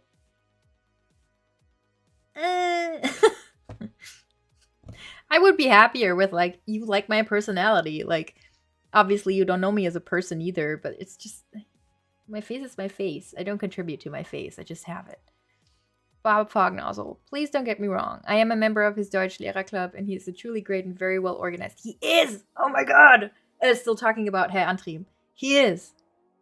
And again, like, it's another perfect example of how unfair this whole thing is. He makes such great stuff.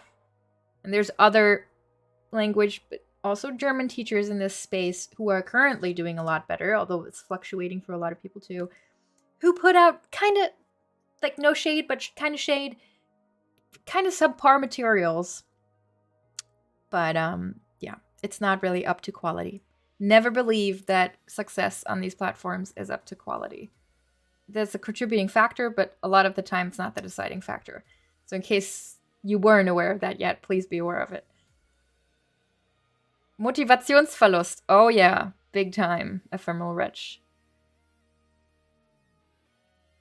Sunflower Vegan. I wouldn't ever unsub. Yee. The only time I ever unsub from a channel is when they post transphobic, homophobic videos and recently anti-science rhetoric. That's both of those statements are a relief to hear. And that's definitely not gonna happen ever. Quite the contrary, actually. Still a bit miffed that I do have people among my subs who push back when I put out pro-LGBT messaging. It's gotten less, but man, the first time I said something remotely pro-gay, ooh, ooh, why you gotta bring politics into this?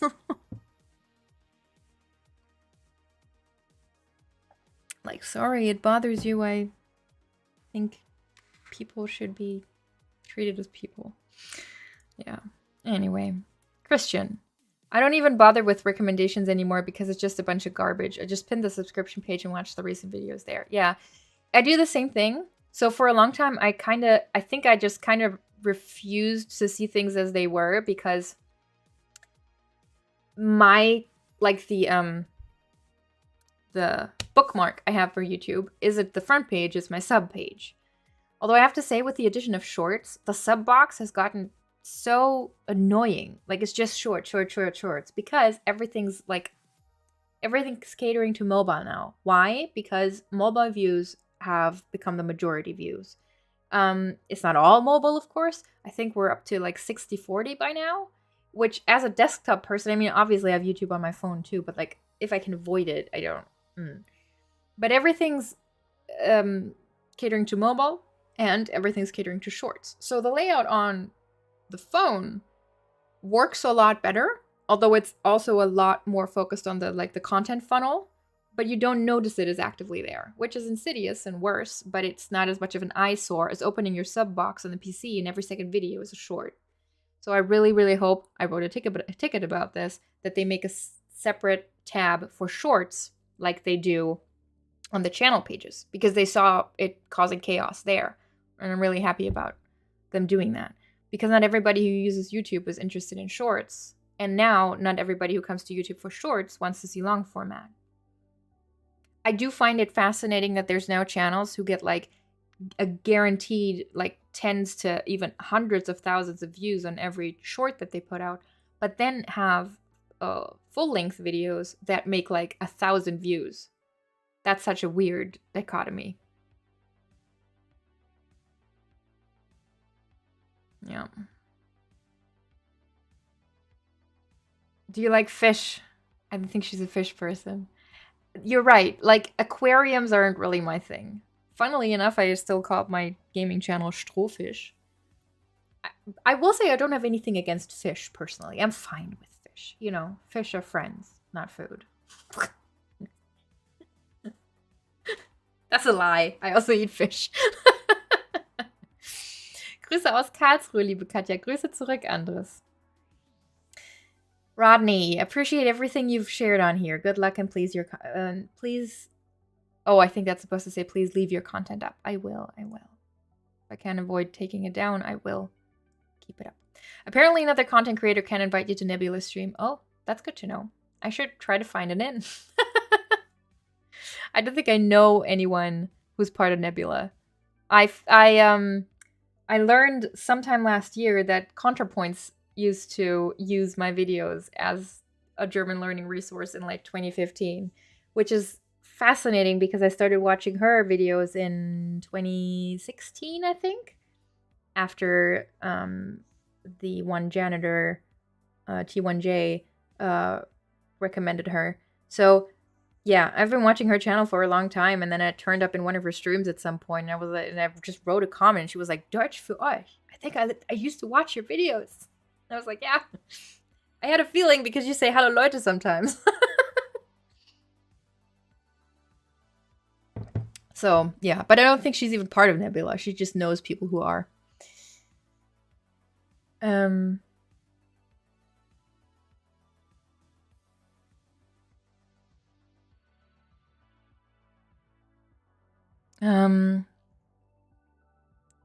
What if my grandma is Kim Kardashian?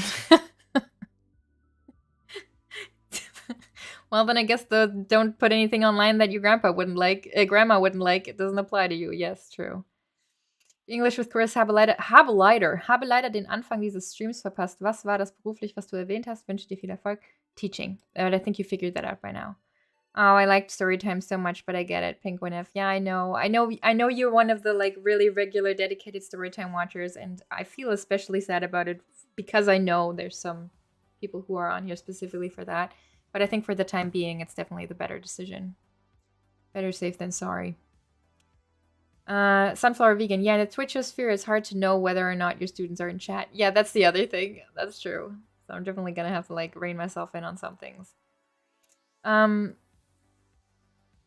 Every one with the working class was still reeling for that. That one's still online because I have to figure out. I have to have another chat with Link because they sponsored those videos, so I don't want to just nix them. Harrison, herzlichen Dank für die Videos und Inhalt. Viel Erfolg mit der Zukunft. Wenn man C1 Sprachniveau erzielen will, soll man die Prüfung machen, bevor man nach Deutschland anwandert. Good tip. Christo, been subscribed for 8 years now. Stabil. Thanks. Sunflower, just as feedback, I edit your About section in your Twitch channel in case your students find you. Oh, that's a good point, actually. Yes. That's a good point.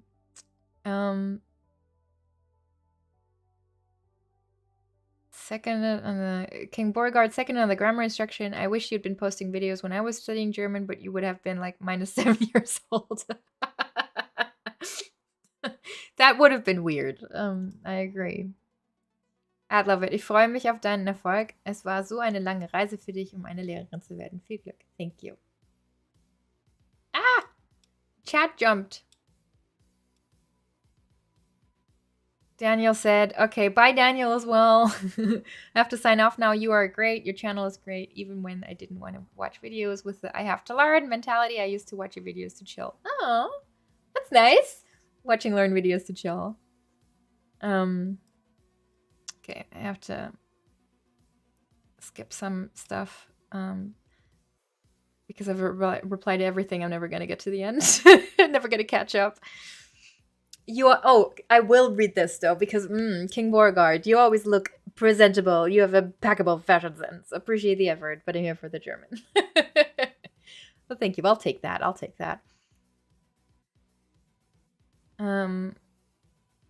Justin, YouTube seems to be pushing short form videos now, which is rough for educational videos. Yeah, exactly. I find shorts really annoying. Yeah, I get it. I've warmed up to shorts in some ways. I think some people use them really well. You know, just like Vine is gone, but like really Vine was the whole, like the start to it all, right?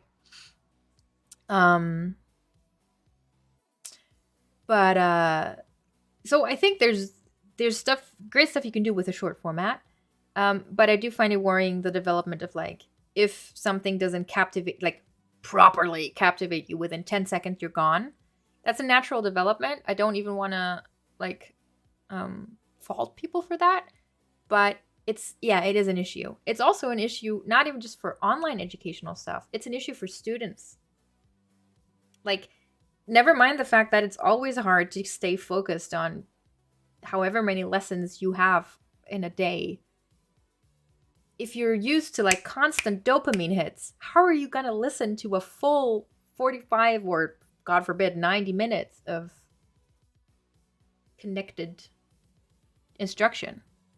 So I'm excited to see how that, reflects in school. Because that chat should checked in, you will be missed. Yee. I'll watch yours if you put them on here, but I don't seek them out for random creators. Hey, Sunflower Vegan, what were your usernames in the past, if you remember? I want to know if I remember older usernames. Привет, Maxim! Юбилейный стрим, да. Hi, Maxim. Thanks for checking in.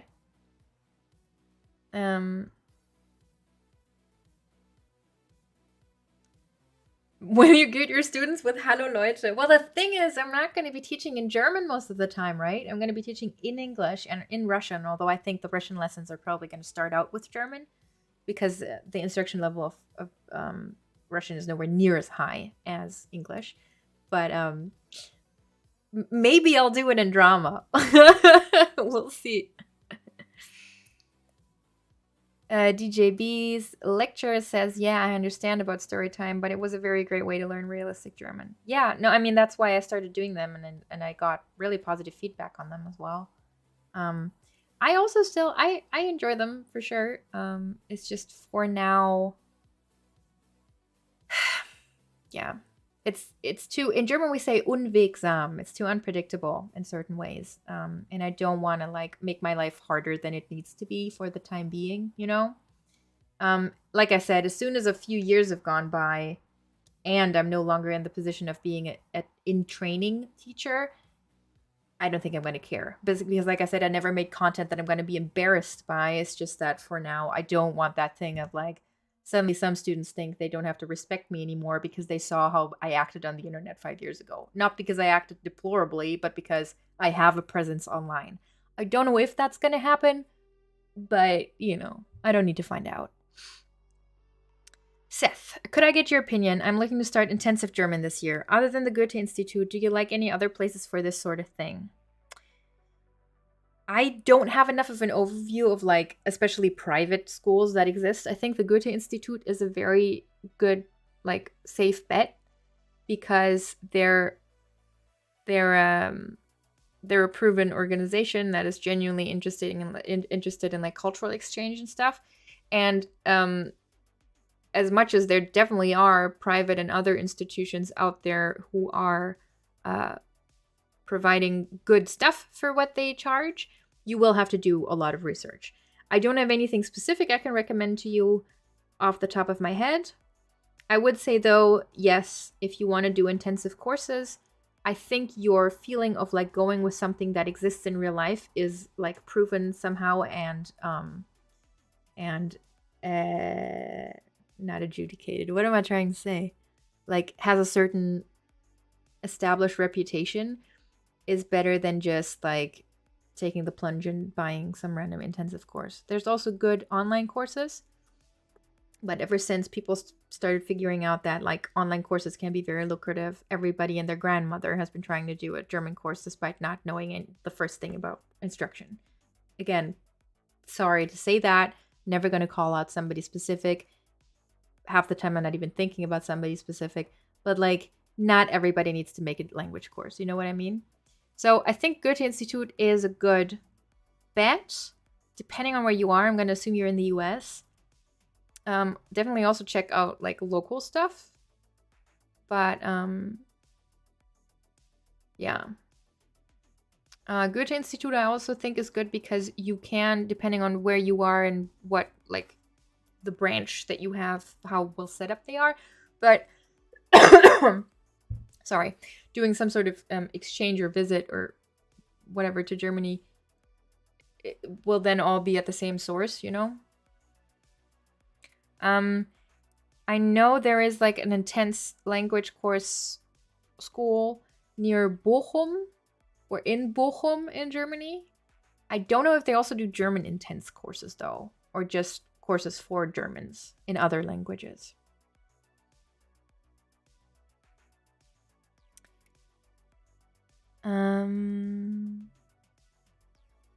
Okay. I think I'm almost caught up with the comments. I'm so excited. Are you taking your website down? I cannot open it. I'm not taking it down. It's currently down because of technical issues, and I haven't had the time to sit down and deal with it because quick, somebody write something. Because I've just, I've been moving and I've been changing my address and I've been, all that sort of stuff. So I definitely need to deal with that. It's quite the pain that it's not up, especially because I could be using this stream to be like, buy merch though. But that's what it is right now. But it will be back up. I just need to deal with, or possibly get help with the technical stuff that's currently going wrong. So, Guillermo, haven't watched your channel in a while. Got busy with college and work lately. That's something that makes me sad. You'll be missed. I learned a lot from you. Guess I just have to say thank you. Yeah. There's never a perfect, time to end something. Right. To be honest, I forgot Sunflower. That's fine. I was just curious. Does teaching pay well? Well, teaching is a relatively well-paid job in Germany. I would say for the amount of work that you do, it's not paid well enough. I'm not saying that you don't get good money. You do. But I don't think it would hurt to pay teachers more. Yes, I am biased, but you can take it or leave it. I already believed this before I was decided to go into teaching. But it's a relatively well-paying job in Germany, definitely compared to other countries, including the US. It also has the additional upside of a lot of teachers getting the opportunity to become, or school teachers, I should say, to become what is called a Beamter. So you are then an employee of the state, which means you get certain benefits with like taxes and other stuff, like other life important monthly expenses and pension that employees don't get. It's a bit of a controversial system by now, I would say, at least with some people. But yeah. So if you like security, not just in job, but like, if you like exchanging spontaneity and flexibility for security, being a teacher is one of the best things you can be. Yeah. So it's definitely not a bad setup. I have an idea of what one of them might be, but it's my Twitch username. It's fine. You don't have to share anything you don't want to share, obviously. Are videos being unlisted or removed? Neither. They're being set to private. I've also unlisted a couple in the past that I didn't think were relevant nowadays anymore.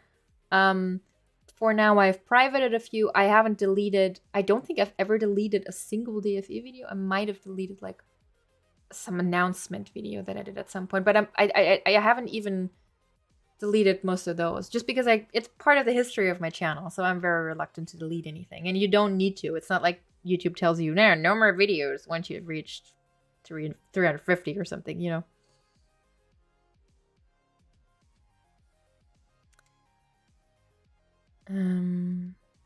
Okay. Welches Alter wirst du unterrichten? Gymnasium.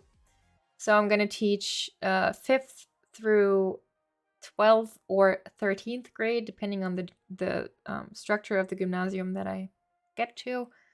And the Bundesland, so that's ages, what, 10 to 18, 19? Life goals, become a Beamter. For some people, certainly, yeah. An accountant for the police department. Yeah, that's also a Beamter. Yeah.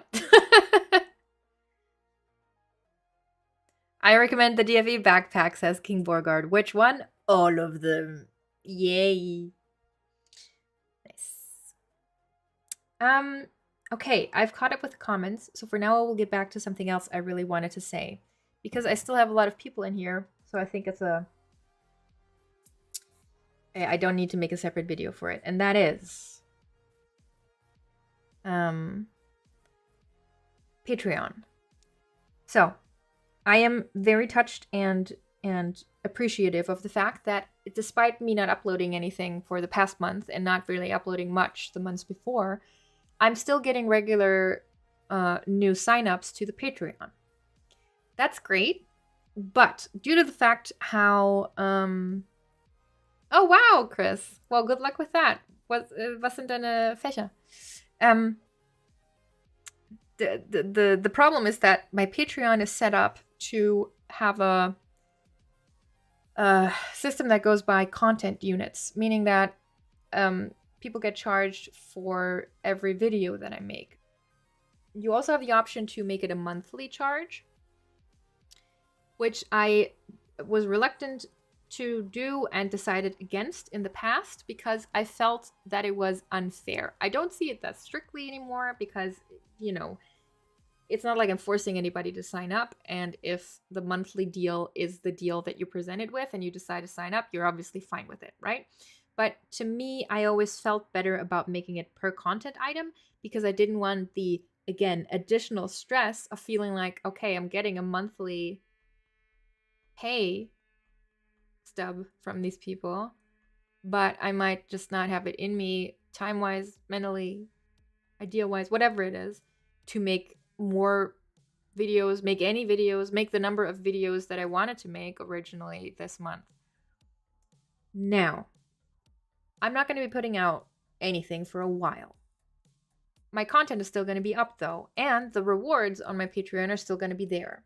So while nothing new will be added, people can still profit from it.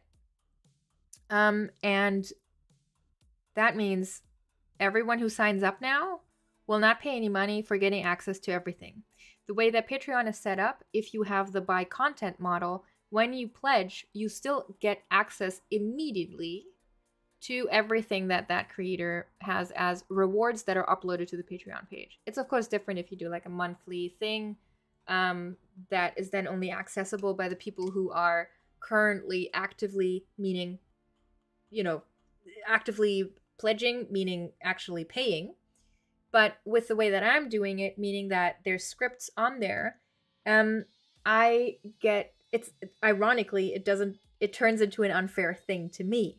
And I've also considered switching to a monthly setup in the past.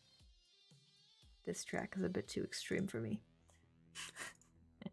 I've also considered switching to a monthly model in the past because every now and then, it's not a lot, but every now and then, I get a new Patreon person who pledges a certain amount. Usually it's just the right amount to get access to the grammar scripts, and then leaves a day or two later, or leaves right before the end of the month, which is where people get charged. Meaning, I don't know what they do. You know, there's absolutely a chance that they decide to subscribe and then they decide, oh no, actually, I don't want to support this financially after all. There's also a possibility, though, because I'm basically using an honor system, that they just pledge, download all the content that's on Patreon, and then delete their pledge. Meaning they get all the content and just download it because they're downloadable. They're not just viewable. And I don't think I can change it to just be viewable. And then they just F off, you know? And that doesn't sit right with me. So I've thought about changing it to a monthly model where you pay upfront, meaning the first time you subscribe, or not subscribe, the first time you become a patron, you pay. I've been reluctant to make that step partly because once you do that, you can't change your page back to the other model. Why? I assume this isn't the explanation that's on there, but it makes sense to me if it was this way. It's because technically, if you could just switch back and forth, you could charge people twice. So if you have the model where you have a monthly pledge and the first time you pay is at the start of your pledge, and you then switch it to a end of month or per content deal right before the end of the month, you're just going to charge people twice. And you could do that every month and just rip people off. So I get that, but I'm a bit reluctant. I hate final decisions.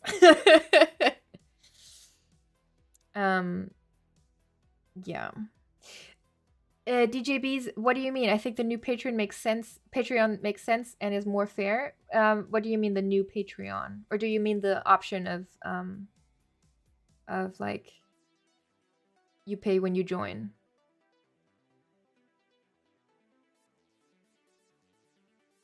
Bob, I just had the image of you frozen in time. The next time we see you, aging will have set in and the shock may be unbearable. How dare? How dare? I will always look exactly the same. I would just lose weight, gain weight every now and then. Oh, monthly, yeah. I feel it, or you know what, actually, I think it's a combination of my head says it's definitely better to switch to monthly, and I have a part of my heart that says I feel like that would be right and fair, because again, people can still decide whether they want to do it or not. And there's a part of me that feels like, well, let's not, it's not what people are used to, and they might not like it, and maybe it's for somebody that doesn't work or whatever. I don't know, silly stuff like that. Or just always reluctant to put stuff on people. What's the song in the background called? I don't know it myself, but I'll look it up. It's called Dune Riders by Ferris Melik. I'll put it in chat. Ferris Melik, Dune Riders. There.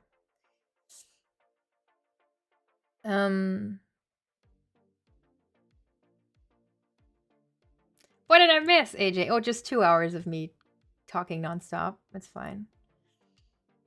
Yeah, so that's basically the other one of the other big things, or one of the big things weighing on my conscience, heart, I don't know, on me, that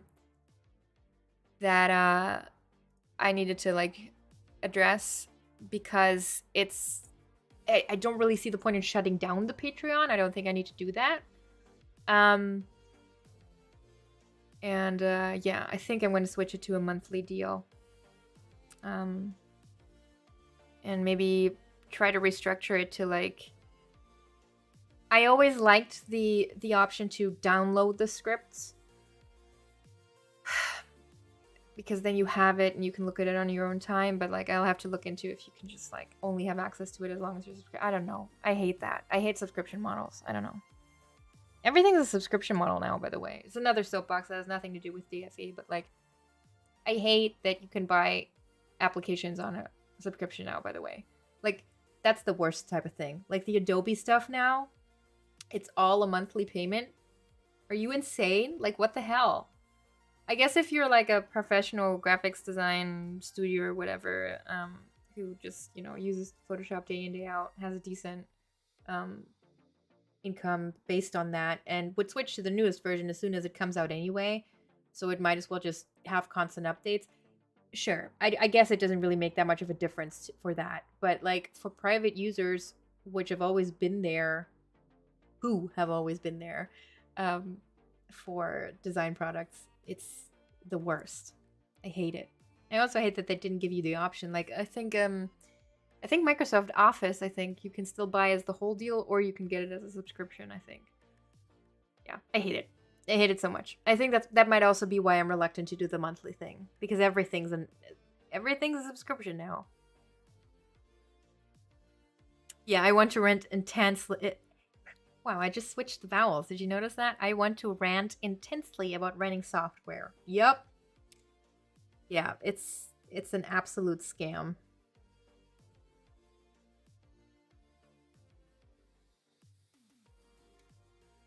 365 is the subscription, but yeah, you can just buy it as well. Yeah, exactly. And that's cool, you know? And it's not even that expensive to just buy either. But I find it fine in the world that we live in now to be like, okay, you can do a subscription model and then you get extra service and you immediately get updates and stuff, or you can buy the done deal version where you might get like security updates or whatever if that's relevant for the software, but that's the version you get, and once there's a new one you have to buy the new one. That's cool. I think that's cool because it's for different use cases and for different people, different situations, whatever, but you know.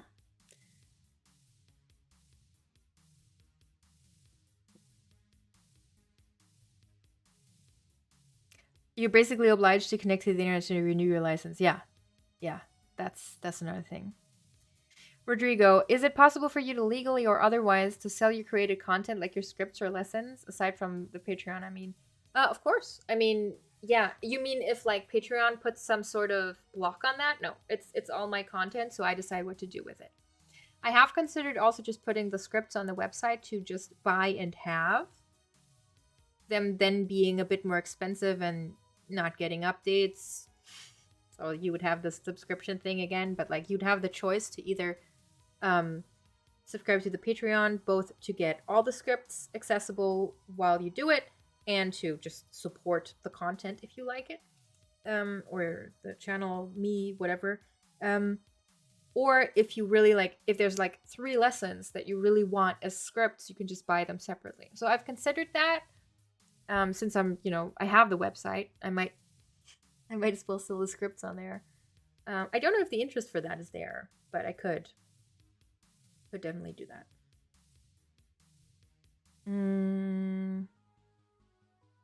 Yeah. Hey, thanks for the £2. View from Lookout. Is that your username? Thanks for the £2. I didn't know why I say it like this. This isn't even a British accent. Yes, View from Lookout. Okay, thank you very much. Yeah, I wrote a little note. There's not very much on there. Ugh! God, it's so delayed. So everything I have on here, which seems very reductive now, as 10 years! We did that. We talked a bit about 10 years. Then I have life changes. I have the thing with Patreon. It says how high ? Not sure yet. So yeah, that's something I'll have to figure out with myself, like how high to make the monthly stuff. And I also have to talk about. Hi Harrison, you're welcome and thank you. I have to figure out, how to price that, and I also have to like reconfer with the Patreon people. Been watching you since the video of German bands and music. Oh, that's a long time. I think that was the first year. If it wasn't the first year, it was early 2014. Yeah, that was episode 25. Oh man, I should definitely make an update on that at some point.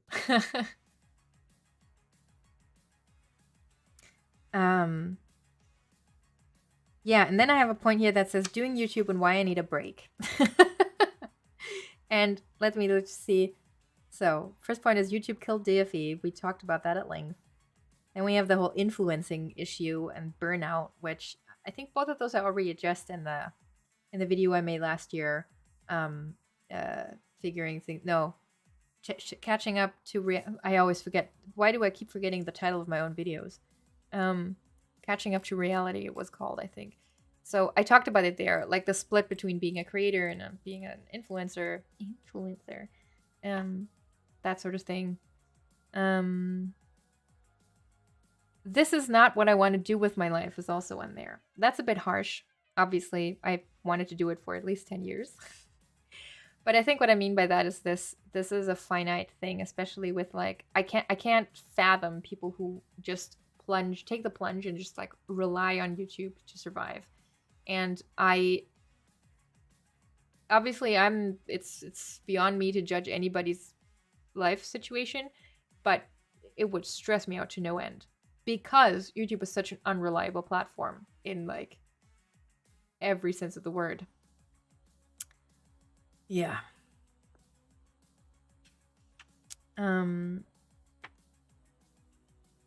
Oh, yeah. Then I also addressed this. I don't feel adequately recognized, and that's owed to the medium, and influencer culture is toxic. And man, I recently, so the thing why that is, I think, a bit at the forefront of my mind is I talked about this to a friend who is also in the language learning sphere, and he's one of the good ones recently. And I've before the world shut down, I was at a few conventions and stuff, which was great that was happening, and I met a few people, and I met a few really, really great people, and I also met a lot of people that are very much caught up in the whole, this is a business, I need to make money, I need to elbow other people out of the way, I need to frame myself the best way possible, I'm a brand, and it's a business before it's a passion, which is just not my style. I'm not saying that's inherently wrong, but it makes me feel icky.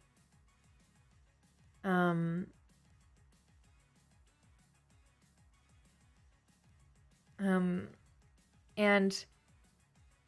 there's some parts where I have interfaced with that attitude personally that haven't been very nice. And I do think it's easy for people who don't start out that way to still get lost in that shuffle at some point. And that's also something that's unfortunately happened to me. Like there's one influencer friend who, when I launched the merch last year, I asked her if she was interested in having some of those. And obviously to like promote, but also because we were friends. We weren't friends hadn't been friends for long, whatever, but we got along really well. So I was like, hey, I want to send you some stuff. Could you then maybe also wear it in like a video? Fully aware, of course, that she can't predict what's going to happen, and she didn't need to. What then happened is that one of the beanies I ended up sending her, she went on to use in several videos she made later, the one that says Klugscheiße. And she never credited me. She never put a link to the shop. She never mentioned this hat is from then and there. And it wasn't just a decorative, it wasn't just part of her clothing. It was a part of the video. It was part of the character she was playing in the video. And that sort of stuff would irk me even if I hadn't been in personal contact with the person. But it just, it kind of sucks. And I addressed it, and I never got a reply. Other things is like being cut out of somebody's social contacts when they pull past you in some metric, or the whole thing, that's not anybody's fault. The fact that you keep comparing yourself all the time, even if you are of the mindset that I really genuinely was off and kept myself to, in moments where it did falter a little bit, of a, like, this is a community, it's not just competition. Where you like start comparing and you start feeling like, oh, do I need to maybe do that? Should I do this? Should I do that? Did they copy that from me? How much can I think this is a good idea. Should I do something about that too? But will I step on toes? Should I address it? Should I not? Like, there's so many like weird social considerations that suddenly start filling your head when you are part of a bubble. That's really, really weird. And I think some bubbles can be really wholesome. But for the German learning community, with how much it has exploded over the last 6-ish years, there's a certain elite of channels, which I'm not sure if I'm part of it anymore, but I definitely used to be. And then there's a lot of people trying to like do something, be part of it somehow. And all of that I think is pretty sad.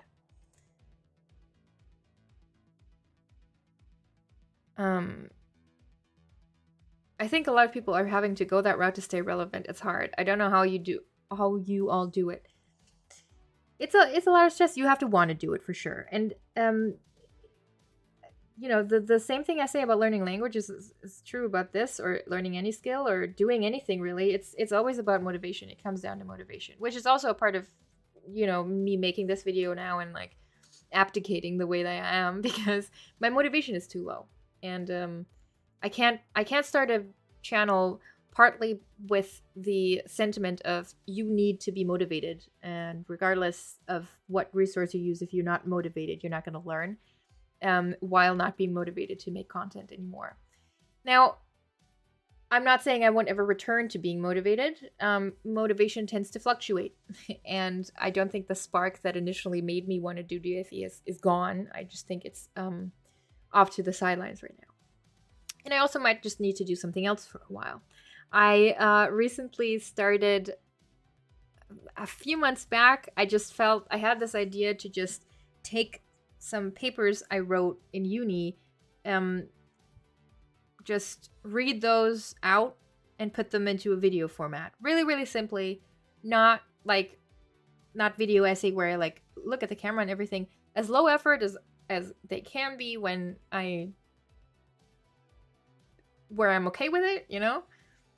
And just start recording some essays I wrote and thought were good. And I did that. And I didn't promote it. And I still haven't. And if you stumble across it, you might find it funny. But I don't think anything's ever going to come of it. I'm just putting it up. And that's it. So I always have projects. I think I still have it in my Twitter bio that I like to start projects. It's just that a lot of projects never go anywhere. And this one did. And it did for 10 years. And it's... Yay! That's fucking great, man. I thought gaming community is the only toxic community in YouTube. Oh, no. Well, first of all, anybody who, like, watches any sort of, like, what goes on YouTube reporting caught how friggin' toxic the beauty community is, apparently. Nicolas Howard, sympathisch wie immer. Oh, thanks, Nicholas. Thank you, Nick. Oh, here come the ambulance. I'm not gonna miss that. There's not gonna be any friggin' ambulances driving past my window where I'm moving. It's so... Mwah. Let's wait for it to pass.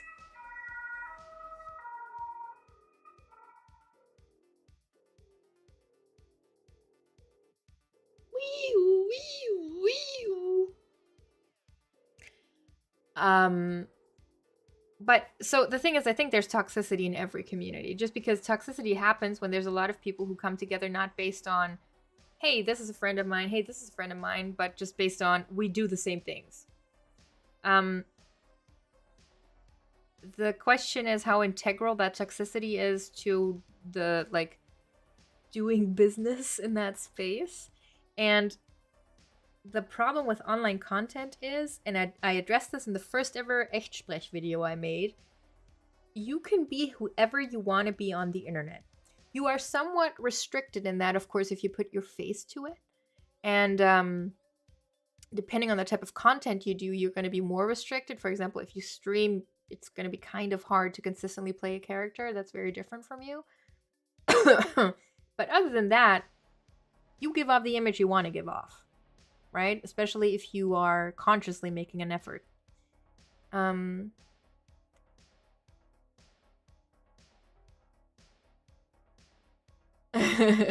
That's funny, Penguin.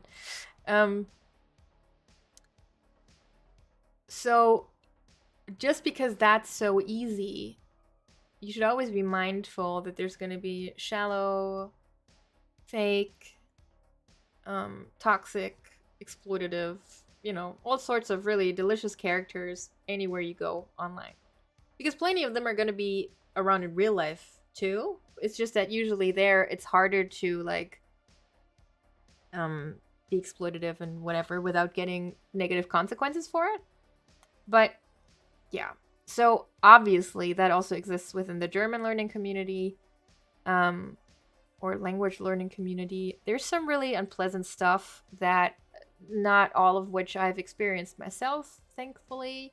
But, other stuff I've heard about and things like that. And as someone, like I said, who is, and I know this is also true, for example, for Get Germanized, who is very interested in connecting with people and having a sort of a network, not for the sake of networking in the business sense, but having people who share interests and goals and whatever and experiences. It's a tough pill to swallow, that some people just are interested in you because they might stand to gain something from knowing you. Yeah. I think it's a normal part of it. It's just not something I enjoy. I don't think anyone enjoys it. I have to correct that. It's not so much that I don't enjoy it, it's that I mind. And I think other people don't mind as much. Louise, I would like to just thank you for the DFE. It helped me a lot when I started studying German back in 2015. You're welcome, and thank you for letting me know. A couple of years back, I remember that you could not speak fluent English as today. I think you're confusing me with someone else. Yeah. Thank you, Axeman. That's for some reason I like that username.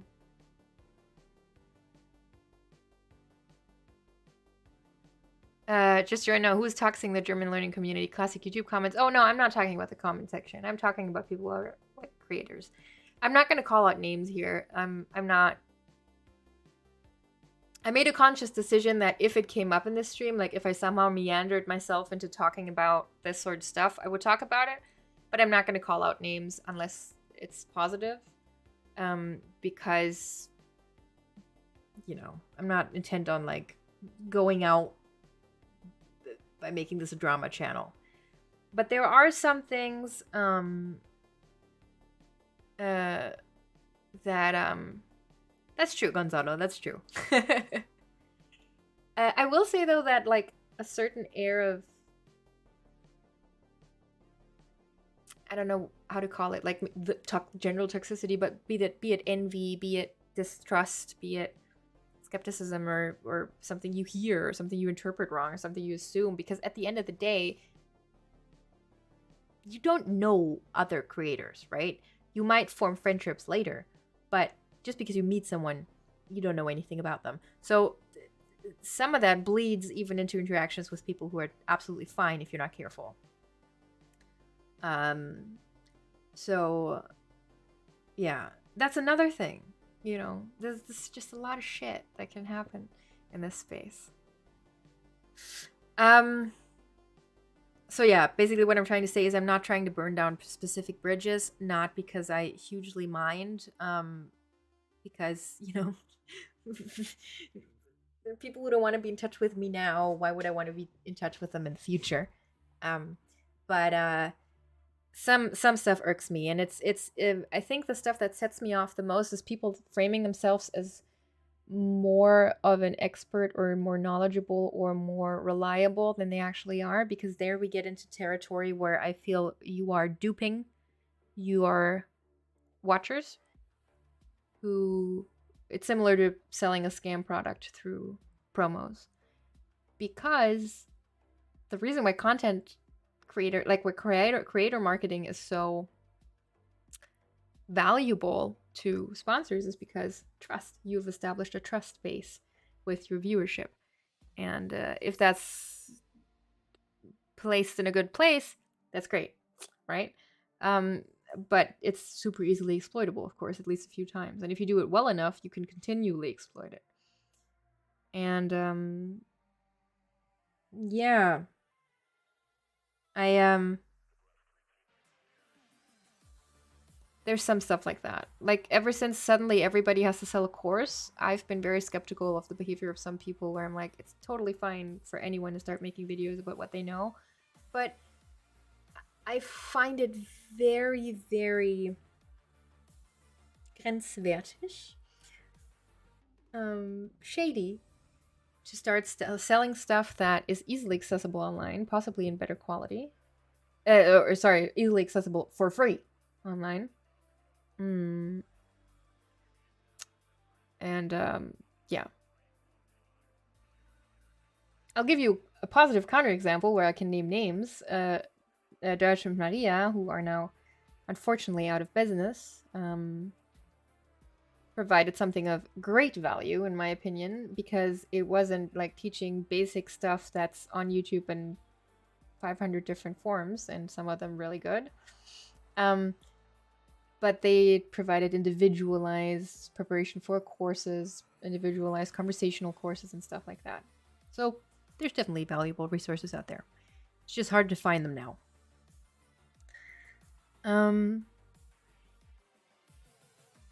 Yeah.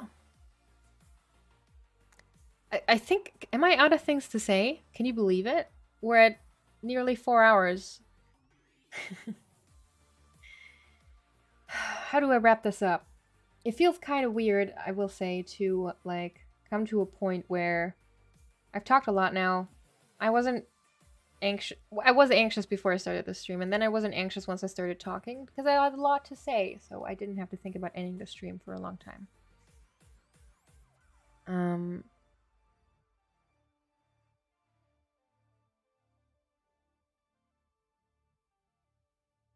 3 hours, yeah, close to 3 hours. Not just this 10 years.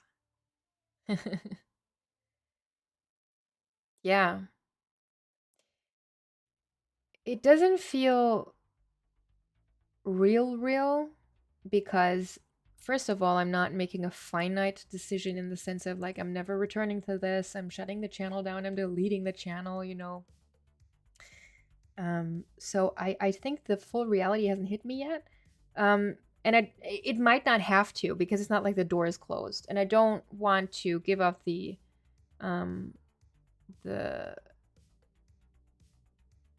impression that I'm closing the door. The only thing that might push me towards considering at least not uploading to this channel anymore is that functionally, number-wise, according to the algorithm, it's functionally dead, right? So the thing is that another avenue in the future, might be to start up a new channel where I do similar but different content or whatever. Of course, announce that on here, etc. So people who are genuinely interested can follow over there.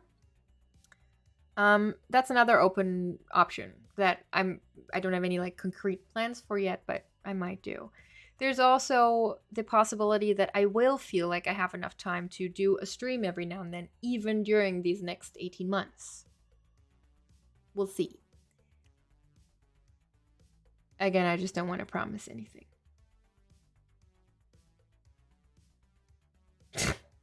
This is English for euch. Okay.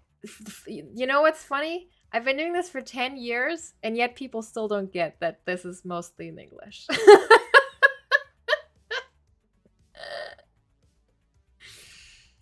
Oh my god, you guys are so sweet. Stop. We will wait for you, even if it takes 100 years. Aww. I'll look very different then. Thank you for saying that, View from Lookout. I do think that trying to keep it real leads to a lot of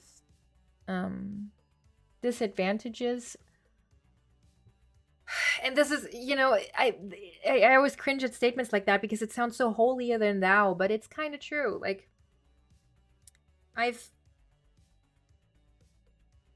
have made the occasional video that I didn't think I would do. Not because I had something against them morally, but because it wasn't what I'd set out to do.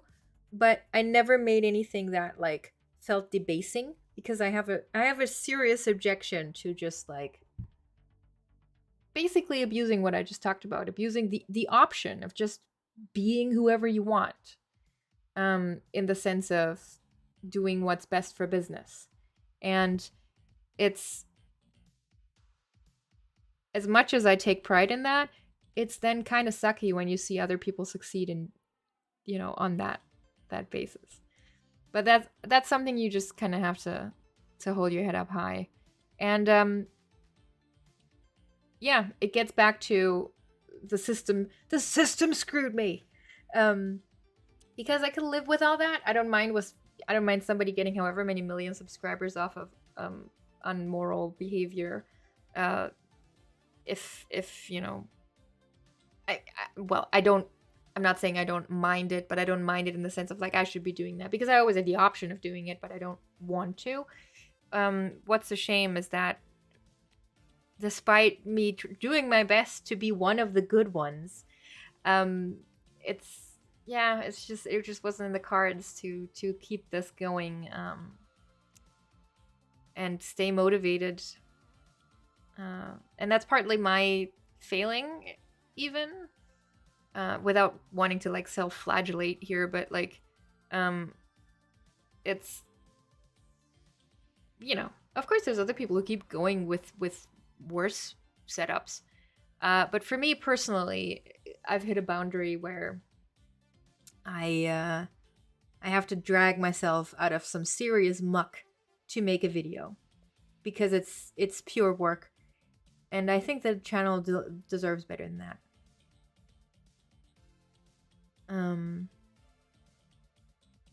You know what? I've also idealism always comes at a cost. That's very true. Says the person with the Banksy avatar. King Borgat, well, I'll miss you, but I'm pretty sure we want you to do what's right for you. Don't be a stranger unless you want. Thank you. I think that's well said. For now. Ah, damn. Missed a chance. You're right.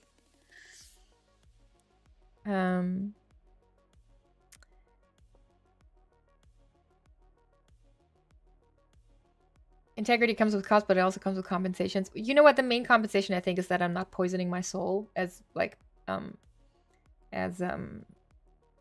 pathetic, but, like, as cheesy as that might sound.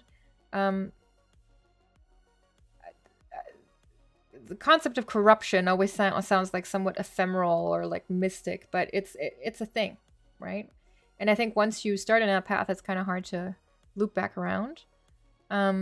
So yeah, I think for me as a person, and as a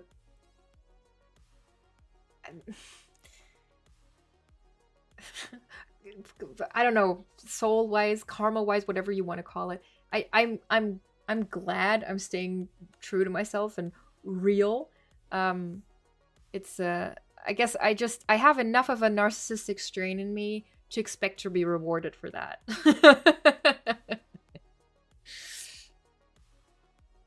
Shatter Mage. I started studying German on my own this past summer with Duolingo. I've been using your material as well as Easy German to supplement it, and it's been quite helpful. You know what? I think that's a great combination, because Easy German is all about the immersion, and they do a great job of that. And I'm all about the analytical explanations. And I think I also do a pretty good job of that. Tim, life has become very busy, but over the years I followed 2 channels to acquire more insight on the German language. Yours, obviously, Don't Trust the Rabbit, or more loose/casual approach. That's also a cool combination, yeah.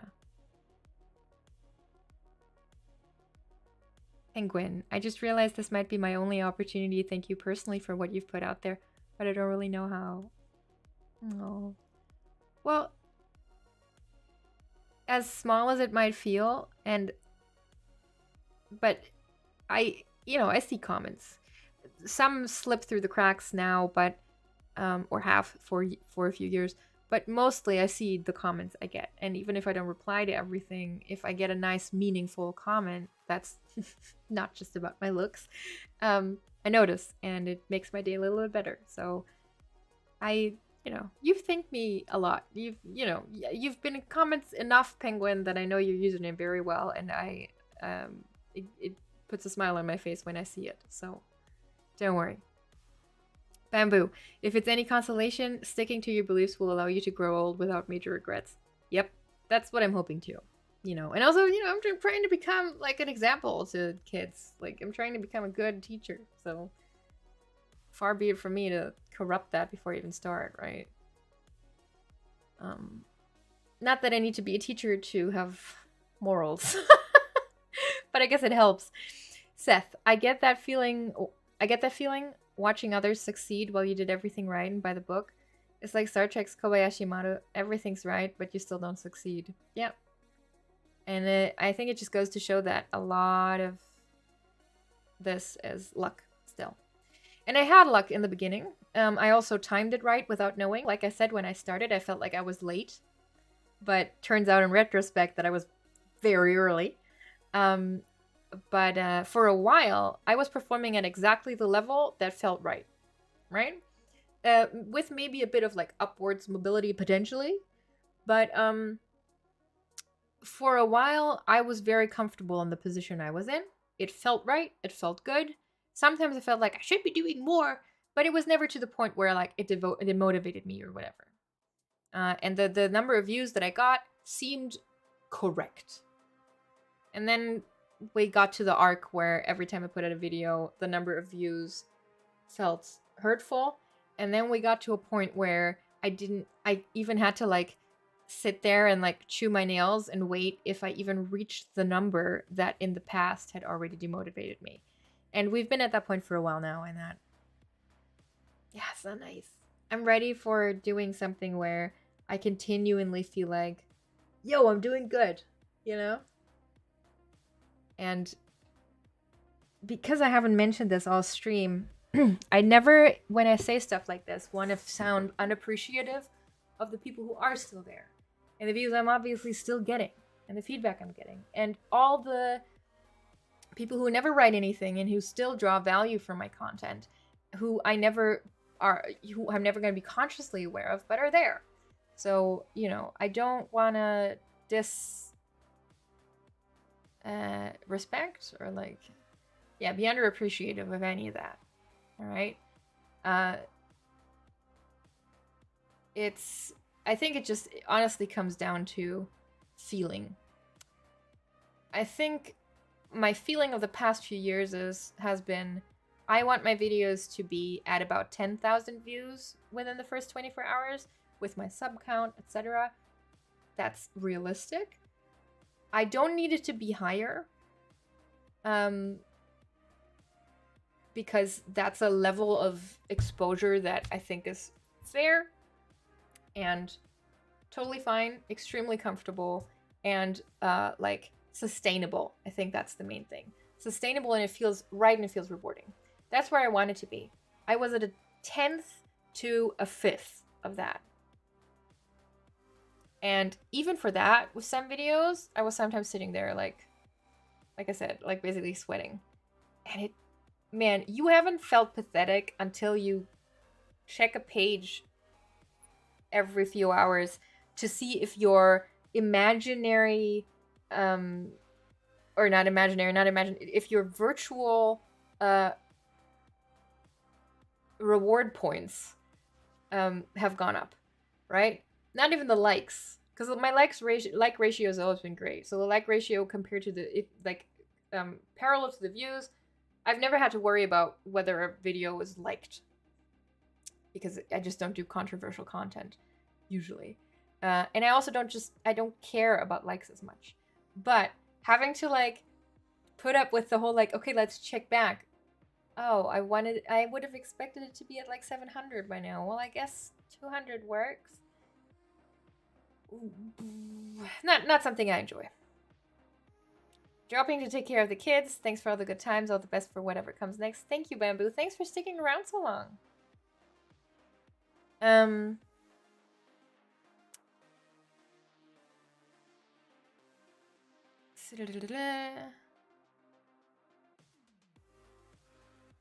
Where did I take off? Nikolas, ich bin absolut dabei, wo immer du landest und versuche zu unterstützen. Danke, danke, danke. Das ist richtig, richtig lieb. Vielen Dank.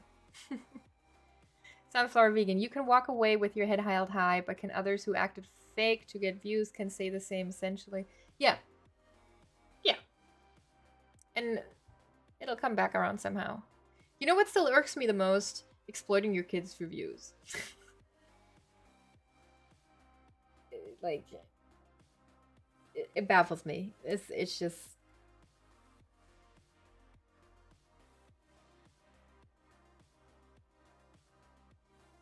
Luckily, there's not that much of that in the community, if anything. I'm not sure if there's any... Yeah, you can listen to one person? Whatever. It's... I don't get it. It's such a thing in the online space, and it feels to me like if as a parent you think about that for like 2 seconds, you should be like, oh my god, no, of course not.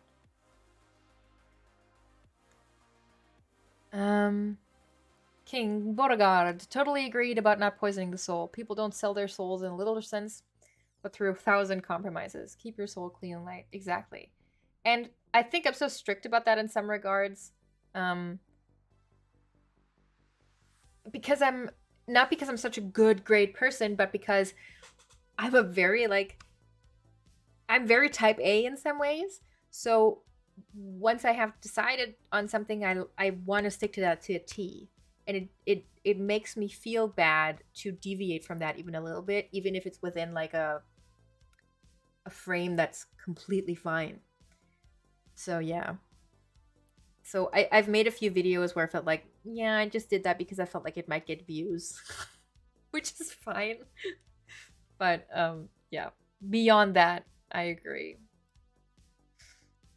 And that's part of why I'm doing this now as well.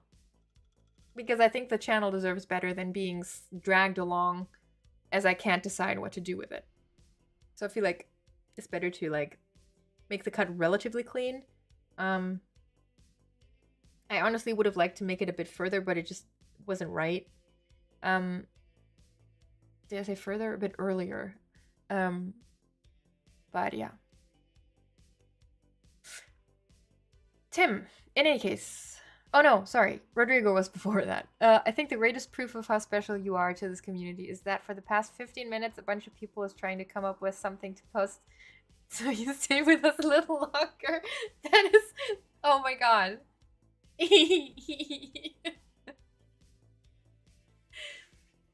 That is such a sweet way to think about it. And maybe you're right.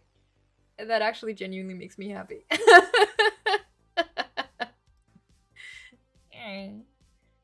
I will say, part of why I started the streaming stuff earlier this year, some of the reasons I named in the video that I made last May, it's less work intensive, it's blah, blah, blah, blah, blah. And also it was just a way to see, again, if maybe this one will work. Like, it was just another noodle we threw at the wall. By we, I mean me and my, the channel manager I mentioned before, who every one of our meetings is about, okay, is there anything we haven't tried yet that is doable, viable, doesn't corrupt the channel and me? Okay, let's do that. Yeah. But one of the reasons I was really excited to do it is because I've really been enjoying doing the gaming streams as regularly as I do them, but still, because directly interacting with people is so great. And I will also say this, the number we've been at consistently with this stream, I think is pretty perfect. I think 100 is like the best you can have, because you have a consistent thing of people saying something, but it's also not like you have to consistently skip things you might want to address, because otherwise you're never going to get to the end. So if I definitely will miss that, and I can see myself returning for streams every now and then. At the very least, as Rodrigo said earlier, once a year. You know, we'll see. We'll see. Tim. In any case, congratulations with the 10 years anniversary. 10 is also a period of renewal. So good luck with whatever you wish to pick up next, and keep doing what your heart tells you to. Thank you. Have you met toxic students? You mean like school students or university students? I mean, you know, I think every person is capable of being toxic. I like to maybe not use that word on kids too liberally, because teenagers are weird, which is mostly owed to the fact that their brains are in chaos. It's not their fault. Obviously, also as a teenager, you're still responsible for the way you behave, but at the end of the day, you know, they're kids. They're kids trying so hard to become adults while constantly being beaten over the head by their own brain. So, yeah. Toxic students. We'll see. We'll see what happens in the next 18 months, but so far, don't think so. Hamdan, thank you very much for all the lessons over the years. Sad to see you go. Wish you the best. Thank you. I'm gonna skip this. It's a bit too... Yeah, same with this one.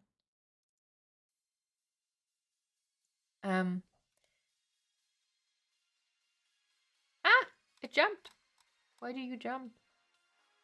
View for milk out again. You could do Für adventures, but yeah, at least you're someone who tries their best to answer to all comments, but the sports interest, that community is terrible when it comes to football. Oh, I see. Okay. Yeah, I can see that. I could see sports communities being toxic. Bob, will you respond to the community on Patreon? I will do my best. Something I haven't decided on for now is how I'm going to handle my email. Where I get notifications through email when somebody does something on Patreon.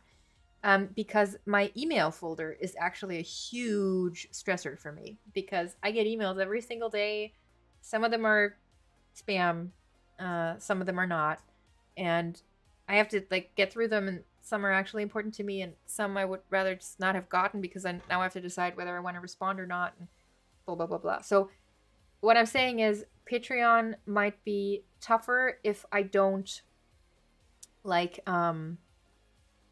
keep the email active, but I might actually have it so that emails that come from Patreon are like rerouted to a different email folder or something, so I see them.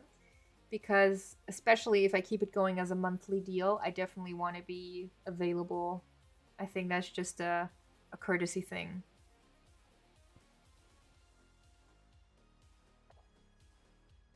Maxime, I actually learned more English than German on this channel, but hey, 2 languages at once. See, you can use it as analytical German and English immersion. This question came up from somebody earlier. Part of it, apart from like trying to reach more people, 2 things. One, I don't speak, or at least at the time, didn't speak another language fluently besides English and German, so I didn't really, couldn't decide like, oh, am I going to do it in Arabic or going to do it in English? No, it's going to be English or German. And even if I wanted to do it in Russian now, I would have to do a lot more research on how to formulate things than I do with English, where I can just talk. But also, definitely in the late 2000s, but also in the early 2010s, YouTube was very, very English focused. The German community was also decently big, but there were a lot of language communities that were either really small or close to non-existent. So really the decision was between German and English. And at the time, again, you have to see everything in context. I didn't... Hi, Osman. I didn't feel there was like a base for teaching German in German. And I was also... This is a personal thing, but I was immersed in YouTube, the English version.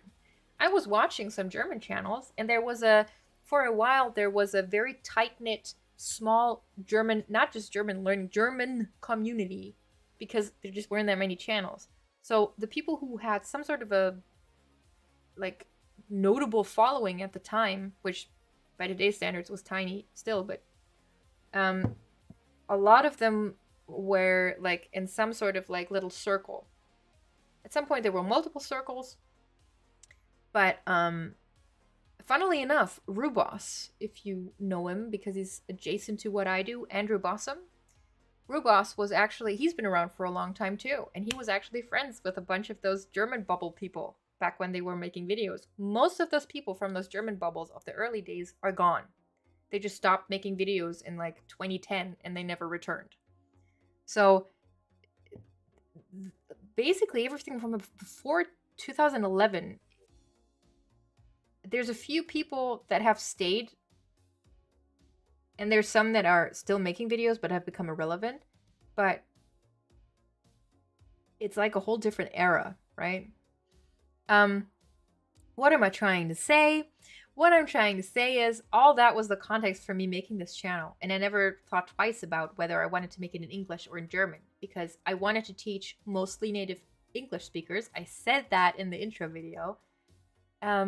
Or people who knew English well enough to follow German. Why? Because the concept of making immersion content at the time wasn't what I was interested in. I was interested in making analytical content. And because I felt like nobody's going to watch videos in German about German. Because the language learning community was a very different one at the time.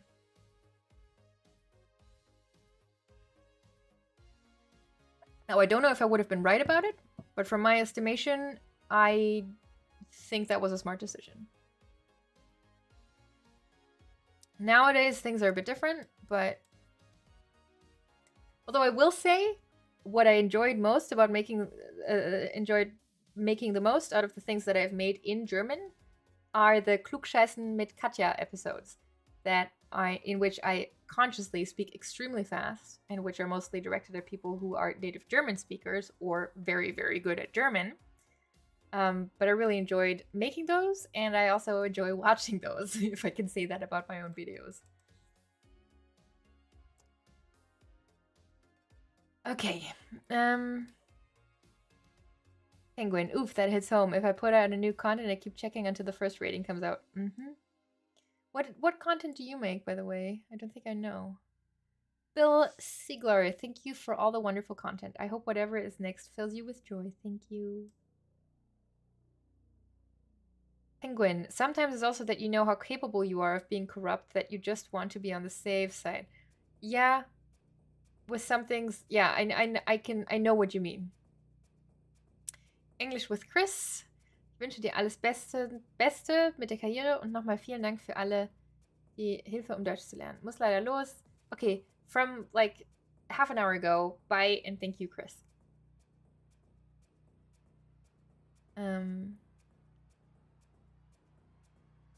Gonzalo, kind of the equivalent of an indie game dev taking a pause instead of surrendering to loot boxes, microtransactions, etc. Maybe, yeah, maybe a little bit. Yeah, it's genuinely, it's always been important to me, and I don't consider it a big thing, but it's become sort of a big thing in the world we live in, where like it's so easy to exploit things. See crypto and NFTs and all that stuff, and microtransactions and gambling in kids' video games. That like it's become something I would consider a basic or even sub-basic requirement, is that being a responsible public figure has become like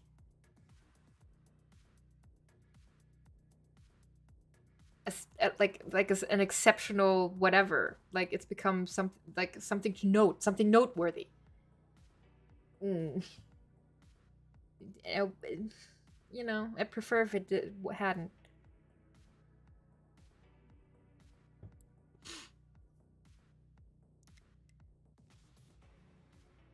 Rodrigo is right. You mean about the like trying to keep me here? I mean, as long as we can keep a conversation going, why not, right? Can we still buy your merch? You can. You can't right this moment because my website is broken. But yeah, the merch will be there. I might even make new merch items every now and then. because I also like designing stuff. I don't know if it's clear, but like I've always made all of my own graphics and stuff. My channel graphics are mine. My intros and stuff have always been made by me, and I also made my merch, all of it. So sometimes I might make new ones. Tja, du, deine Methode und positive Art verdienen ja mehr in dieser Community. Thank you, Nicholas. We've done that well, turning up with the right number of people. Yes, yeah. Yeah, you. You knew what to do. So annual thing, yes. Oh, it was ZS who suggested that. Right, not Rodrigo. Sorry, ZS. Yes, I did think that was a really good idea. DJBS says, students aren't toxic. As a college professor, ooh, nice. I do see a decline in attention span. Okay, so the thing I suspected earlier, yeah. It's hard to blame, though, for sure, because I watch shorts more and more, so it's not like my attention is as long as it was. For sure. Man, I can't even, like, if I want to read a book, I have to really be into it, you know? Which, it's not like that's super rare, but, you know, I would just read one book after another as a teen, and then at some point, I just got bummed with the books I had to read for school, and then I just never really returned, and I definitely noticed, and I did notice while I was studying too, if I read a text and it doesn't hold my attention for 2 minutes, or even like it wants me to turn my attention away because it's difficult to get through or whatever, I am having a more difficult time keeping at it than I used to. And I'm a literature student, not just, but I mean, you have to read texts for linguistics too. It's not like that's that big of a difference, but yeah. So no, I wouldn't blame it either. I do think though that because that's the way it is right now, it's worth considering calling that out. I think that's harder in college than in school probably, but like fostering awareness with like some sort of you know, all day special theme day or whatever, where you talk about stuff like online security or best practices, including you have to pay attention to what this does to your head. And even if you don't change much, be aware of it, because being aware of stuff helps in a lot of ways already.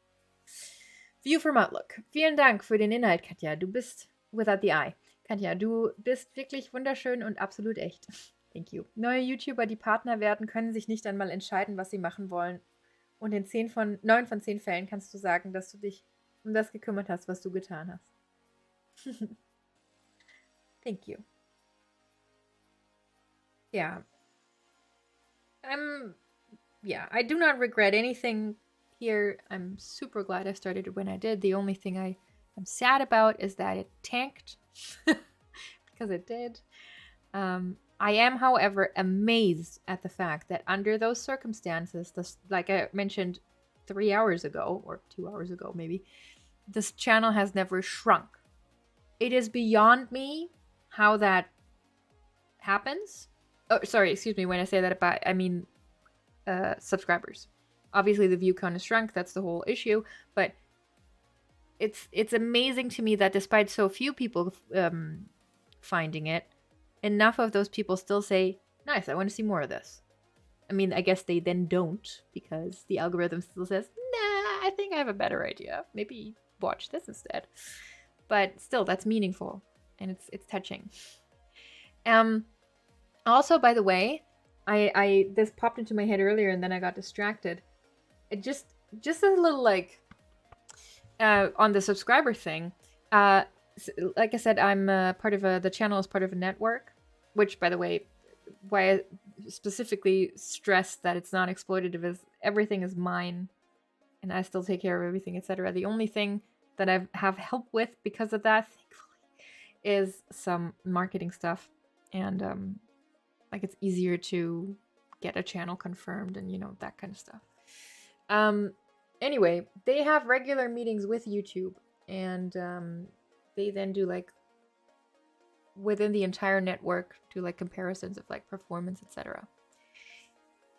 And they actually had a meeting at some point apparently where they talked about metric that before that hadn't been relevant as much, which is on average on a channel, or on average on a channel or on single videos, how often are unsubscribed watchers converted to subscribers through a certain video. And the 10 best videos across the entire network's library, so all channels that they attend to, all the top 10 videos were DFE videos. Not that it helps. But, you know, that was a nice brownie point to get. Which makes it all the more amazing that the AI still insists on, like, nah, maybe not. But I don't like this channel, so no, but you should watch it. Yep, the entire top 10 videos. He showed it to me, because I was like, what? And it's not like they only have 3 channels or, like, small fish or whatever in there. But yeah, so, and honestly, this might be my insecurity speaking, but I feel like those kinds of things that, like, technically, comparatively, the channel works well within a very, like, within what it's doing. It's just that the views aren't adding up. It might be the only reason I even still got attended to, apart from the fact that I've been working with my channel manager for, I think, 8 years of the 10 that this channel has existed across 2 separate networks. He switched, and then I switched. Not just because of him, but also, you know, I was like, okay, if he works there, it can't be that bad. But, you know, sometimes I feel like, why do you want this in your portfolio, right? But apparently, I'm doing something right. It's just not translating. Rubos, I follow him too. Nice. Very good. I always recommend him whenever I can. Aaron White. Ha! I love this channel. I didn't find him until recently. Oh, you mean Rubos. Easy German and Feely being the ones I found years ago when I was taking German classes. Oh, interesting. Diablo Mystery. Thank you for all the time and effort you've put into this. Thank you. Penguin. Recommended. Again, Rubos. His videos are so well produced and educational too. Yeah.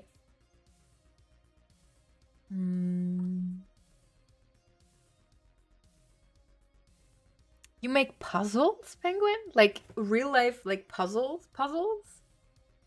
That's so cool. You know what I also find a really cool thing to do? Invent board games.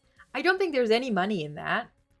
Mostly it's about allocating money to produce them in the first place. But, that's great. I don't know if I could do it. I don't think I could, but...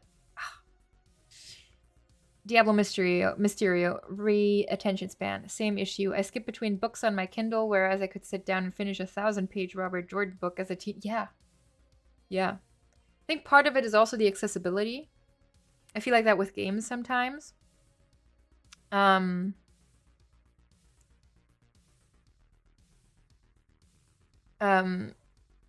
I got distracted. What was I saying? Right. I always think about it with games. Like, I have so many games on Steam now that I haven't played yet that it's so easy to, like, get frustrated easily and become like, oh, this game's too hard, or it's taking too long, or it's stupid, or it's whatever. I don't get what I'm supposed to do here. Let's just play another one. And as a kid, like, I had to save up my allowance for 3 months to get a new game. So I was stuck with that one. So either I did something else, or I got good at playing that game, no matter how hard it was. So I think accessibility is part of it too, but yeah, definitely it whittles down your attention span. For me, it's also always doing multiple things at once. I can no longer sit down and watch a movie without doing something else. That sucks. But I trained myself to do that by I think it started out with, like, watching shows while I was, like, drawing something, because I used to do a lot more art than I do now. So just to, like, do that instead of just listening to music or just drawing without doing anything.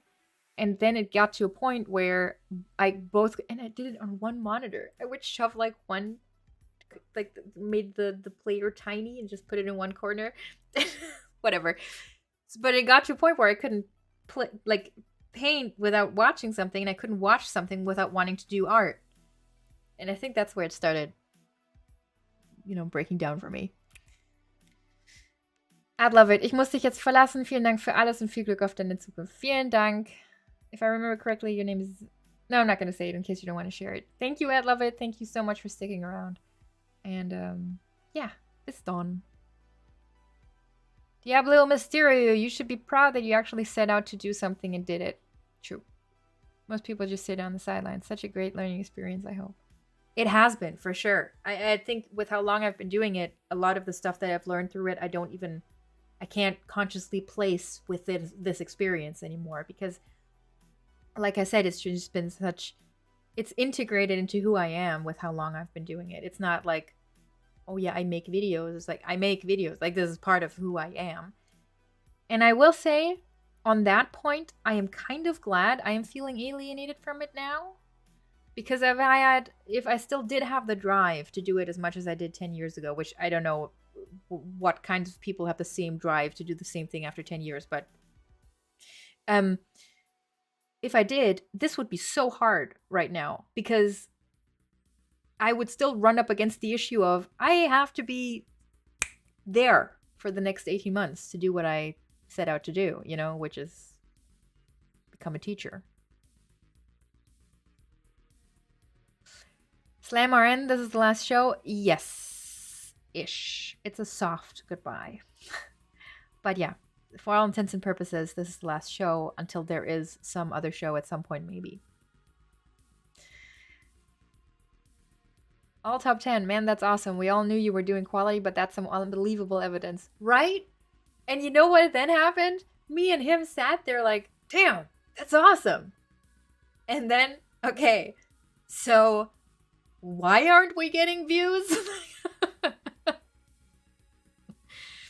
But I will say yes. It felt good. It felt very, satisfying. I couldn't do anything with it, but at the very least, I am so happy I am past the point where, and I had been at this point, and I dwelled there for a while where I felt like maybe my videos really aren't that good. And I would look at other people's stuff and feel like, okay, should I be doing that? Is that what people want? Or like, oh, I guess, I really like what they did there, and like, I'm not doing that. Or maybe the way I explain grammar is actually really stupid and like doesn't help anybody, and it's just me analyzing stuff and feeling good about myself for being able to analyze things so well. Blah. But then it doesn't help anyone because, it's much better to figure it out yourself. Whatever the sabotaging thoughts I had were. So to assuage that kind of stuff, that definitely was a good little tidbit, even if it didn't help the state of the channel per se. In German we say, das ging runter wie Öl. It went down like oil, because it was, it's easy to swallow, I guess.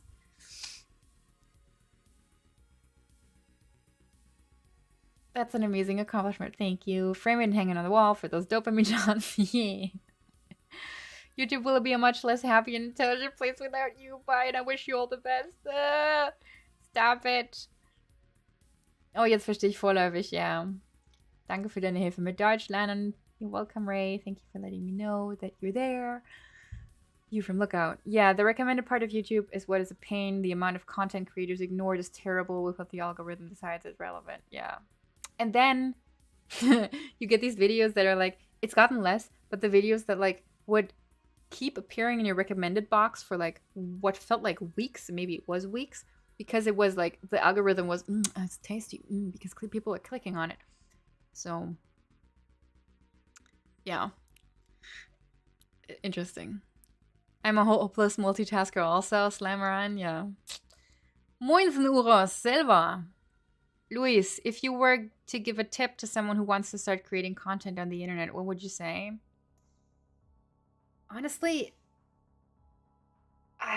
nowadays, even more so than back when I started, which was 10 years ago, you will have to have stamina. Unless you get really lucky, which you can't predict, but can happen, of course. You have to know what you want to do. It depends on what you want to set out. If you just want to do a project you enjoy, do a project and enjoy it. And I think that's the healthiest thing to do, and the best way to keep your motivation and to keep enjoying what you're doing and to keep coming up with new stuff. Kind of depends on your personality type, I guess. If you're a really entrepreneurial business type person and you really want to dive into that part, and that's what you want to start making money and you want to blah, blah, blah, blah, blah, then I would say probably the best part is decide on your brand before you start making stuff. I am the so-and-so guy, right? Decide who or woman, like, decide what people should think of when they think of you, right? Oh, that's the guy who did the whatever, or does the, ideally, right? You want to be recognized for one specific thing. That's brandability. However, if you want to enjoy yourself, that is exactly what you shouldn't think about. Just make what you want to make, and figure out what motivates you to do it, and then do it. If you're having issues with like self-confidence, because I don't know the reason you're asking this, then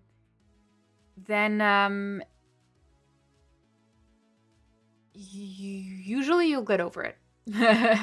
Just sit in it being uncomfortable for a while. It's basically a matter of priority. Do you prioritize wanting to create, or do you prioritize being uncomfortable with it?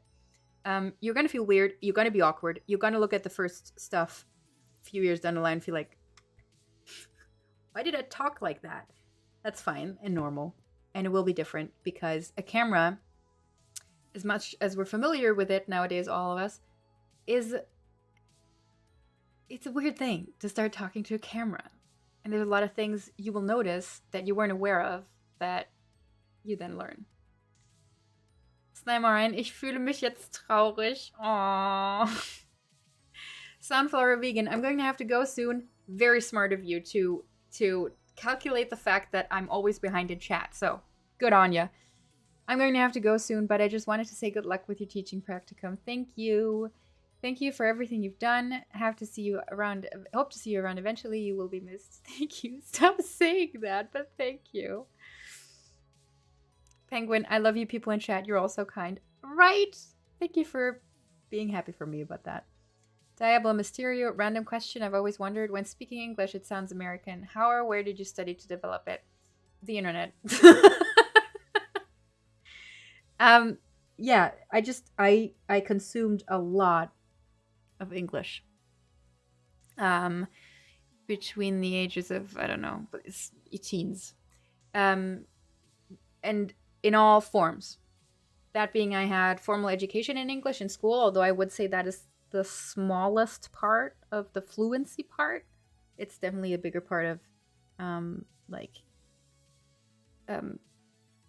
the analytical awareness, because that's a part I enjoy. But like in terms of using it, I was online all the time from a relatively early teenage. That was owed to a few circumstances in my life at the time, but that's just what it happened to be, and I also enjoyed doing that. I did a lot of stuff in German online as well, but like YouTube, Newgrounds, friggin', I don't even know what else, but most of the websites I frequented, aside from like I think 3, they were mostly like social stuff, like forums. It was all in English, because English stuff there was more of it and it was more accessible. So I don't know. I would read stuff in English because blog posts or description texts or whatever. I would write stuff. If I posted something, I would write my own description text, etc. I would listen to English constantly, both on mostly YouTube and also I discovered stand-up, and I freaking love stand-up because I love language. So I watched a lot of stand-up. Stand-up is extremely colloquial and usually extremely fast. So you keep up or you don't laugh. Which I would recommend that. If you get to a basic fluency level of any language, start watching comedy if you like it at all. gonna be tough, but it's the perfect combination of little snippets. Like it's a punchline, laugh. It's a punchline, laugh. You get a few seconds to recalculate what you just heard. Plus, it's very colloquial. It's very high speed. It's how people actually talk. It's often highly idiomized. So it's besides just living in a country and talking to people, I believe stand-up is one of the best things, or comedy is one of the best things to start advancing your fluency once you have a basic level of it. I also watched a lot of anime with English subs because English subs were a lot easier to find. And I had to keep looking up words. So it was a combination of just being online. And most of the stuff is in American. So American is my default because just you're inundated with that a lot more.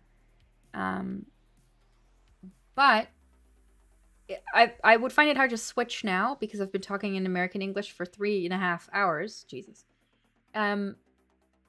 But I do a decent Australian accent, and I do a somewhat believable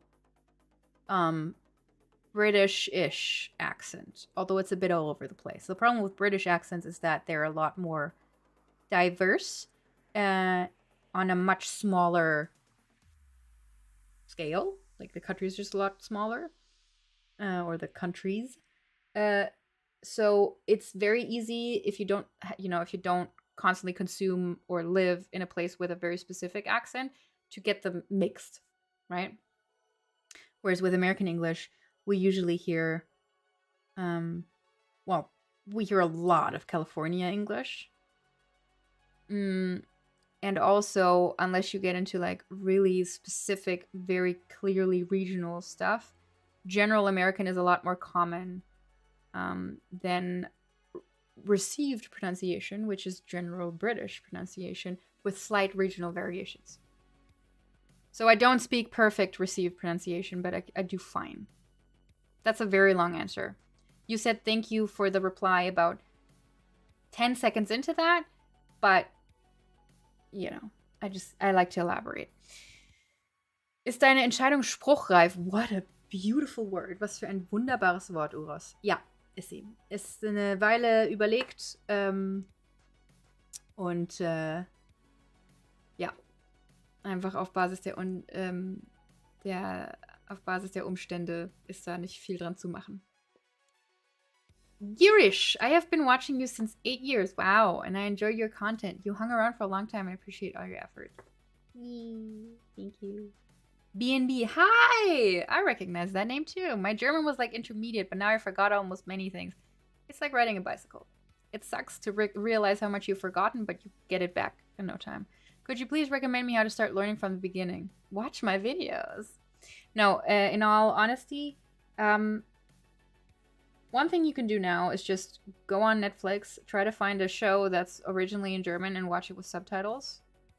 If that's a bit too advanced for you now, watch kid shows. If you really need to re-enter into like analytical stuff, obviously watch my videos. That's what they're there for. If you just need to get back into practice, consume. Read, write, listen, speak. By the way, speech practice. This is also part of how my English became so good. I'm a big believer, not strategically, I just do this. I talk to myself a lot. It might be because my head is very busy. So sometimes it helps me to say something to make the thought real. I don't know if that makes sense if your brain doesn't work like this, but sometimes I need to speak things into reality to solidify a thought or to like enable myself to actually reflect on something. And also I just enjoy language, so I enjoy speech sounds and I enjoy trying stuff. I'm also the kind of person who like watches a movie and when somebody says something in a funny way, I immediately repeat it. Just because I want to know if I can make that sound, if I can say that way. So talk to yourself. Talk to your computer, talk to your cat, whatever.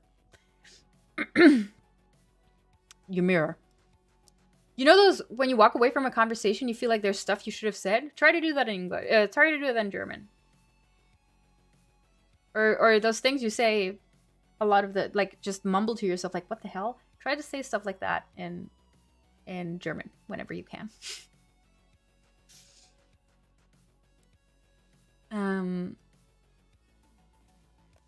I can't help but think Earl. It went down like beer, but that's fair enough, yeah. It's also very funny to us that Earl is beer in Swedish. And Danish and Norwegian. I think it's the same in every language. It's just spelled differently, right?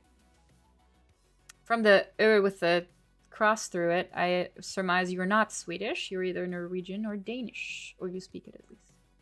I feel like I knew that at some point too, but I don't remember 100%. Penguin. Best German Nordic false friend, for sure. How can you call it artificial intelligence when it's so damn stupid? That's a very good question, Bob. Aaron White, I uploaded a clip of myself playing hockey to my Instagram and was just like, everyone is going to think I look like an idiot, and they would be correct. Yeah, that's the sort of stuff you definitely have to get past. Slam RN, is this the station that started up with those cute little stocking caps? What? I have no idea.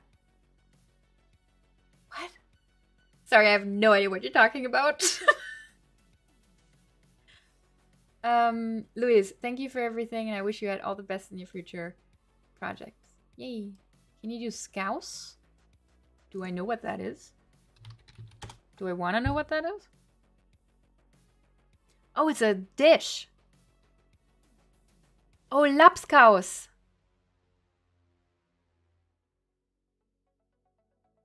No, I can't. I'm a decent cook, but I don't think I've ever tried that. But I mean, I could probably do it if I tried it.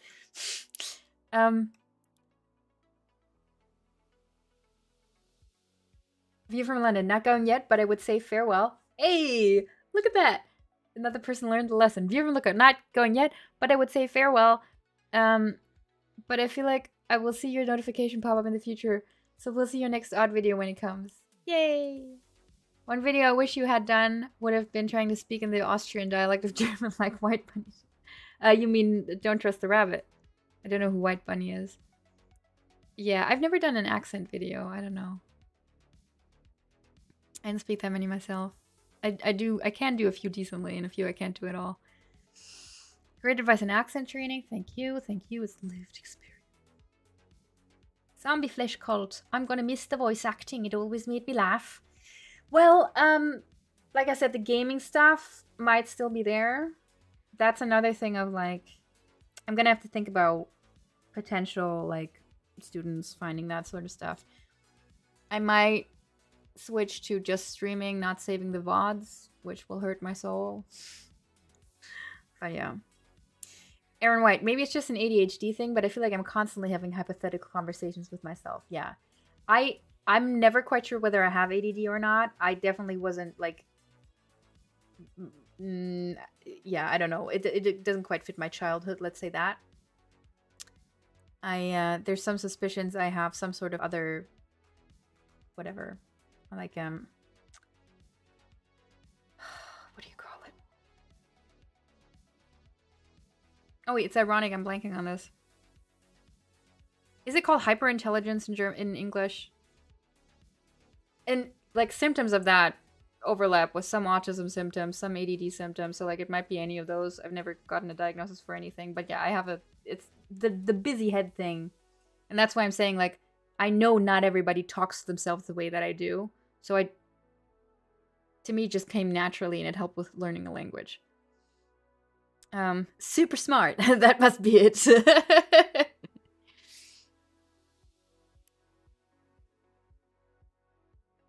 Savant syndrome. I think that's something else. But I'm not sure.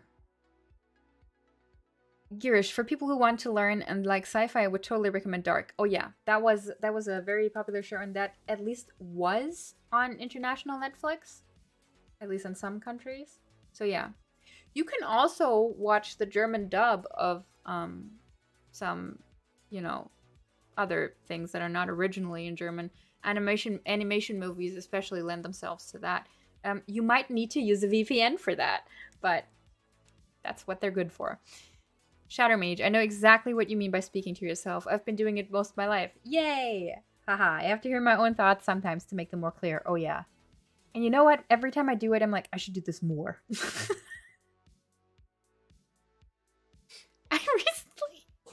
I wanted to I had made a plan to clean up a room, which was very messy in my new home. And I was like, I walked into the room and I turned to leave the room again because I looked at it and I didn't want to do it. I had to take the Christmas tree out. I really didn't want to do it. And I turned around again by telling myself, no, stop it. You're going to do it. You said you would do it. You're going to do it. Do it. It's not that bad. Just go do it. In English. Because I've done that so much in English that I usually do it in English. Sometimes I do it in Russian. I barely ever do it in German. So yeah. And it helped. It helped kick my ass. An episode of speaking the different German dialects would have been so funny, for sure. For sure. Never want to insult anyone. Frisian and Dutch. Oh, interesting. Flemmerin. I started learning Yiddish about 18 months ago, which I never could have done without my German training. Oh yeah. I think it's adorable and so interesting to see words that are basically the same in Yiddish and German, but the meanings are slightly different, right? Kaputt. Verkackte. B&B. Wow, thanks so much. You're the best. And of course, I watch your videos. And yes, I speak English to myself and my family think I'm crazy. Love from Syria. On your head? Wait, on your head? Oh my god, are you quoting House MD? Okay, just to give people context, because this is one of the things that I have so many quotes in my head that nobody ever gets, because it's rare to meet somebody who gets all the same references you do, right? And then also remembers the same quotes from the same stuff. It's not a guarantee they remember the same quotes just because I've seen the same thing. Anyway, there's a season House MD, which I haven't seen in forever, but there's one that typical because it's about language interference, where House has this I think she's a woman from Ukraine, who then pretends to be his wife because she wants to stay in the US, and they actually get along fairly well and whatever. And they're playing ping pong, and she says,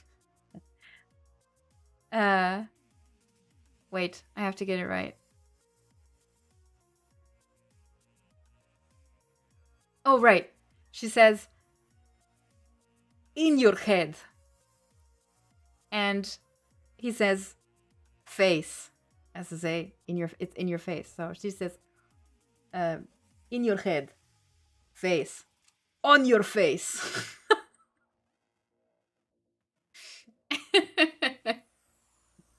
Oh, on your head, stocking cap means Mütze. Okay. Anyway, it's a very small moment, but it always made me laugh so much. Also with the conviction with which he says, on your face. Yeah, but that's not what you meant. Anyway, this is an example of me quoting something nobody knows. Then I try to explain it and it just fails to hit it because it's just not funny when you explain it. Anyway, Scouse is the Liverpool accent. No, I can't do a Liverpool accent. Oh, now that you mentioned it, I've heard it. Yeah.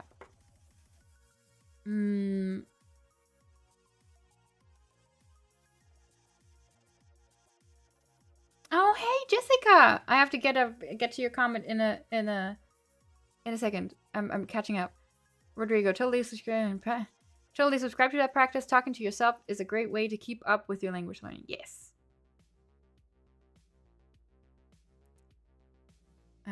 Uros, also was sind deine nächsten Schritte? Was hast du eigentlich vor? Ich werde Lehrerin. Alles Beste wünsche ich dir auf alle Fälle. Übrigens, die Leute, die Lapskaus essen können, fand ich immer ein bisschen komisch.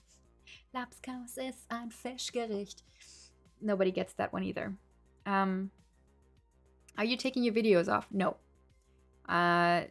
Unless there's some circumstances that I can't foresee yet where I would feel like I should, I won't be taking the videos off.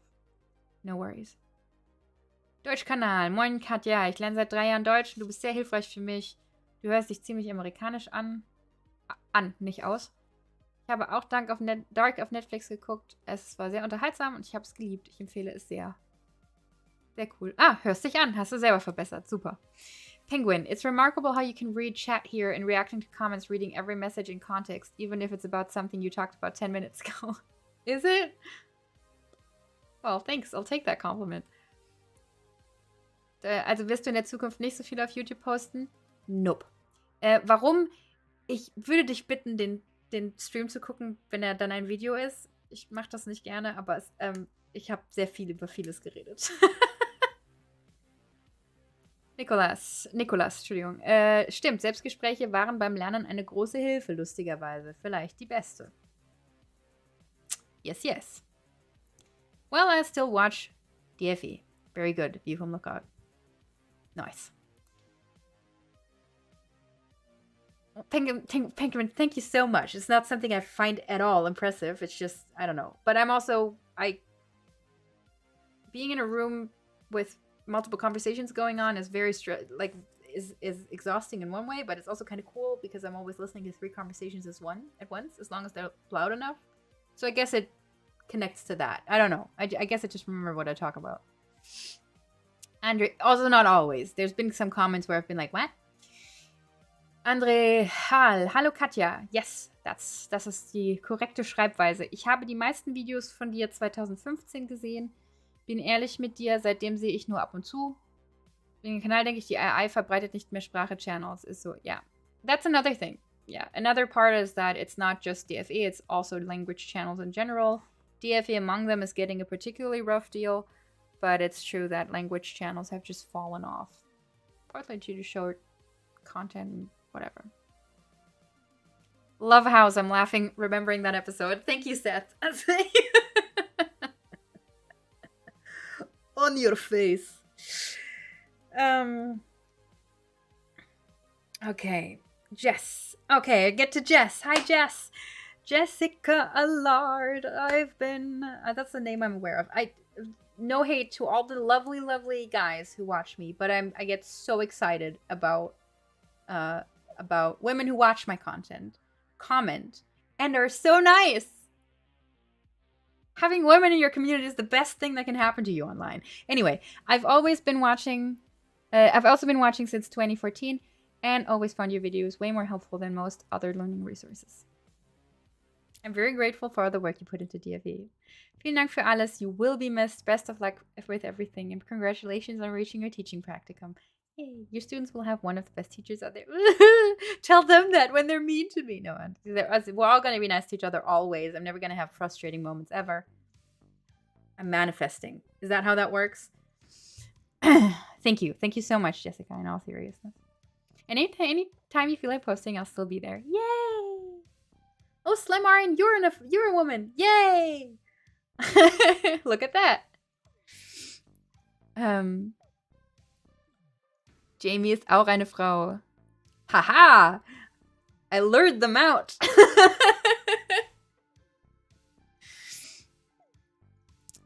That show was so good. Right? House was pretty good. And there wasn't such a flood of those long-running serials yet. And yeah. I think now if you watch a few episodes, at least for me, because I've watched a lot more stuff and I'm way more critical of writing and stuff by now, but like, I definitely find stuff where I'm like, ugh. There's a bit too much consistent dunking on women, but he's supposed to be a dick, so it's kind of fine. But yeah, I have fond memories of it too. View from Lookout. Used to watch DFE and, well, the TV show Deutschland 83, 86, 89. It's good for keeping my German sharp. Right. I never saw that, but I remember people talking about that a lot when it was new. For keeping my German sharp that I learned, and we'll still watch when videos come up. Yes. Oh, God. Yeah, they're staying up. Like I said earlier, story time is going to be private for now. I already did that yesterday. Just because I don't know yet how, if that's going to cause any unnecessary conflict or like problems or drama or like ridicule with students. Not because that's the worst thing in the world or not something you can withstand as an adult, but just because it's smarter to like not make problems where you don't need to make them, you know? So story time is going to be restricted for now and might never be back, but we'll see. But everything else, yeah, it's going to be there. There's no reason to be dramatic. I have no reason to delete the channel or anything. BMR, I actually saw that episode of House recently. Yay! This is the nice thing about a chat. You will always find a few people who are like, yeah, I know exactly what you're talking about. I'm like, friends, where at least my good friends now are used to just being like, that's funny. Dragon's Armory. Hello, Katya. Sub very long time ago. Haven't checked back in 6 years. Just want to say, oh wow, your English is totally 100% native level now, no accent at all. Yeah. Thank you. Thank you. I think I have slip-ups every now and then, but I do like accent training.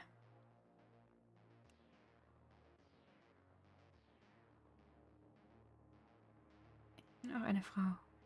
Penguin. I could pass as one, maybe, sometimes. Well, you're nice anyway. You get a pass. Uros, wie kann man dich erreichen in Bezug auf Deutschunterricht? Well, this is very threatening music. If you want to reach me, well, in regards to teaching German, I'm probably not going to be available generally. I was asked earlier if I was still going to be able to, or available to answer patrons and stuff. And obviously, if you're going to support me financially, I want to put in extra effort when I can. I can't promise I'm going to reply to you within 2 days, but I'm going to keep an eye on that. So that's probably the best way. Other than that, I don't want to promise anything. It's not like I'm never going to use YouTube anymore, and it's also not like I'm not going to use this account anymore. So if you leave comments on videos, I might reply, I might not. That's the most I can promise.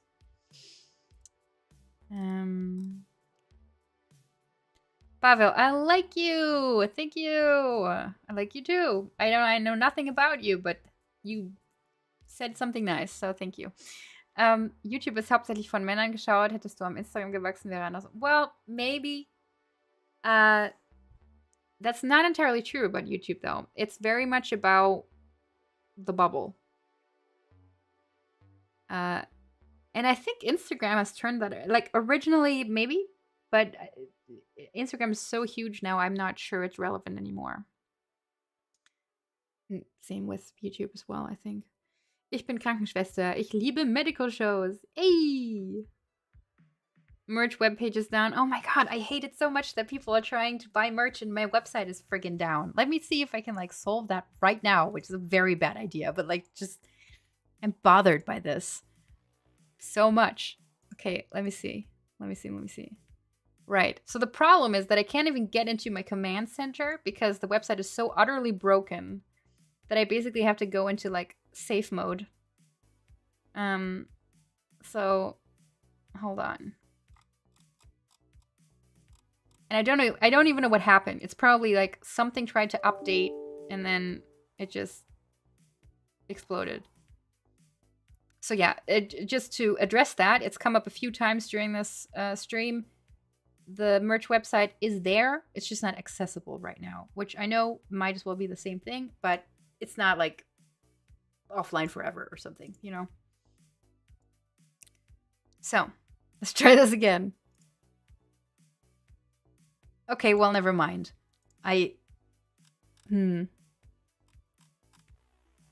Yeah, it's not working right now.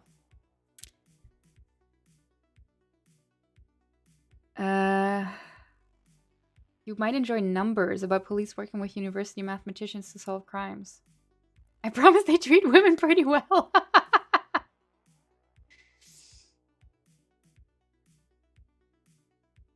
Haus, meine Lieblingsserie, kein Scherz. Habe ein bisschen Haus auf Deutsch geschaut auf haus.de. Haha, wegen der Show hätte ich fast Medizin studiert.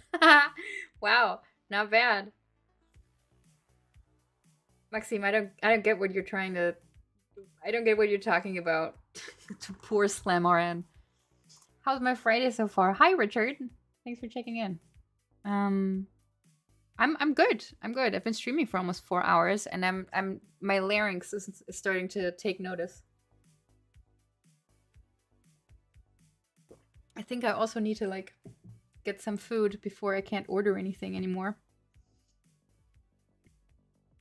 That's the other thing. I don't really have anything to cook here anymore either because I mostly don't live here anymore. But it seems like some stuff is still open. Anyway. Some cold water might help. Yeah, for sure.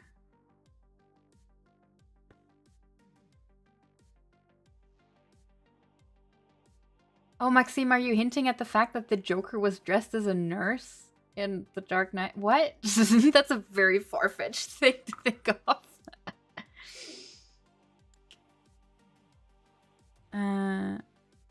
André, könntest du vielleicht ein bisschen mehr Deutsch statt Englisch sprechen? Bitte, bitte? Nö. Sorry to be so blunt, but like, I've addressed this a few times too. I get it, and I'm sorry that more German would be like your preference, but yeah, I've tried to assuage that with some stuff in the past, and like I said, it's not like I have anything against the fact that immersion is something you need for language learning, but it's just not the focus here. Also, this isn't about German learning. This stream. So sorry. You're moving or you have moved. I'm in the process of moving. It's since the place I'm moving into is currently being renovated. I haven't moved everything in one fell swoop. You know, everything I can leave here for the moment. I leave here. I'm not moving away super far, but like far enough that it's not like, you know, I can just dip over here whenever I want. So it's yeah, I'm technically I am moved, but in effect, as you can see, there's still plenty of stuff here.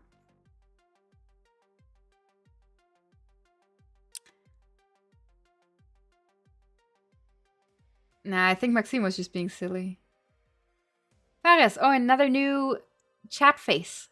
Guys, I said an hour ago, I was like, I think I'm gonna go. I think I said everything I had to say. This is horrible for me. I'm the worst person to keep engaging because I'm gonna be like, oh, it's more messages. I need to reply to them. I can't just go now. So, ich kenne deinen Kanal seit 7 Jahren oder so und es war lustig und hat mir Spaß gemacht, als ich Deutsch von deinem Kanal gelernt habe. Hast du einen Ratschlag zu verbessern, mein Sprechen zu verbessern? Ja, mehr sprechen, mehr hören. Auch mehr lesen und schreiben, aber um sprechen zu können, muss man sprechen. I should order some food. I'm so distractible, Jesus Christ. This is why I try to, like, right now we're just in reply to chat mode because I'm out of things to say from my own, like, I've said everything I had to say, I think. But I am so distractible by thoughts where I'm like, oh, I'm just gonna do this. I'm just gonna address that. So that's why I try to, like, ignore chat for a while and just talk what I need to talk about. Because otherwise,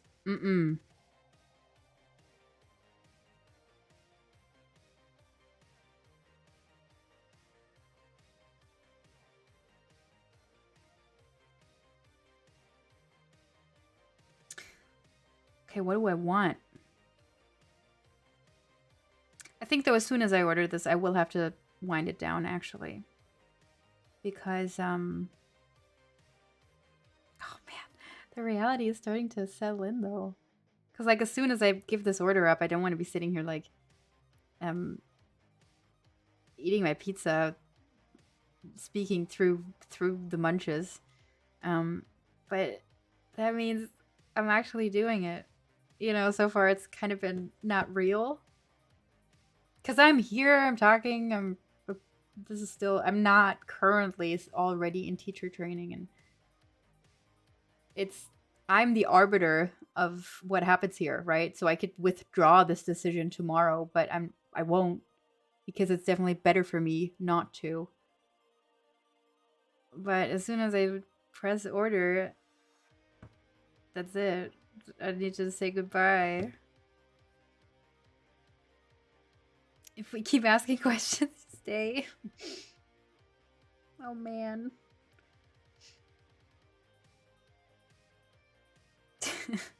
Hold on. I didn't meet the Mindestbestellwert. Do you guys know what that is? Do you know what a Mindestbestellwert is? Minimum cost of your order. So we get a few extra seconds.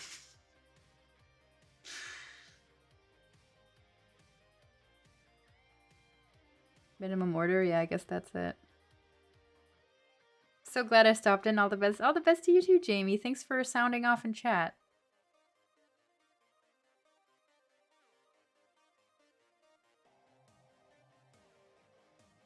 Was mit Twitch? No way. Also, ich habe ja den Twitch-Kanal und werde da auch genauso unregelmäßig wie bisher immer mal weiter streamen. Ja, in dem Verdacht, dass das erstmal geht. I think what I'm gonna do is I'm gonna disconnect the Twitter from the YouTube.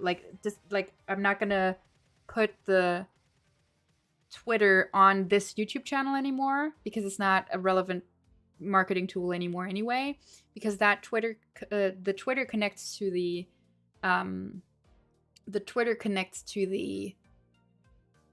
Twitch stream. So just, you know, because if students or whoever, even if it's like somebody who actually has some sort of administrational power over me, discovers Deutsch für Euch, I have absolutely zero problem with that. But gaming is still a more controversial topic, especially for a teacher to be involved in. And it might be like, oh, you're just trying to be cool with the students and stuff like that. So I might do that and just use the Twitter mostly for people who are already in the know and for gaming stuff. So yeah, I mean, the Twitch is still there. And as long as I can and have no reason not to, I'm going to keep using it. Yes, I am still streaming, Riff Raff. They're not letting me go.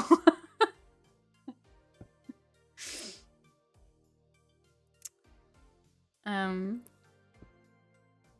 moving so many news. Yep. Some Indian. I had Indian yesterday. I don't eat Indian a lot. It's not my favorite. Although I think, to be very fair, I think that's mostly owed to a lot of the Indian food you get in Germany not being very good. But I'm gonna go for pizza. Classic pizza. Okay, I'm ready now. I've got to press order now. That's it. We have to say goodbye within the next 10 to 15 minutes. No. I can tell you're conflicted. You probably don't want to leave us, and it's okay. Sometimes it's hard to end some. I know! It is. And I'm actually getting emotional now. I haven't, like, the only emotion I had earlier was I was anxious, and I was like, oh god, I really want to do this stream now. I could do other things. I could just relax. But no, let's do the stream. It's the right day to do this stream. And again, it's not like I'm, like, hacking off a limb or something. It's just, this is goodbye for now, and it's the right and it's a good decision for me, but...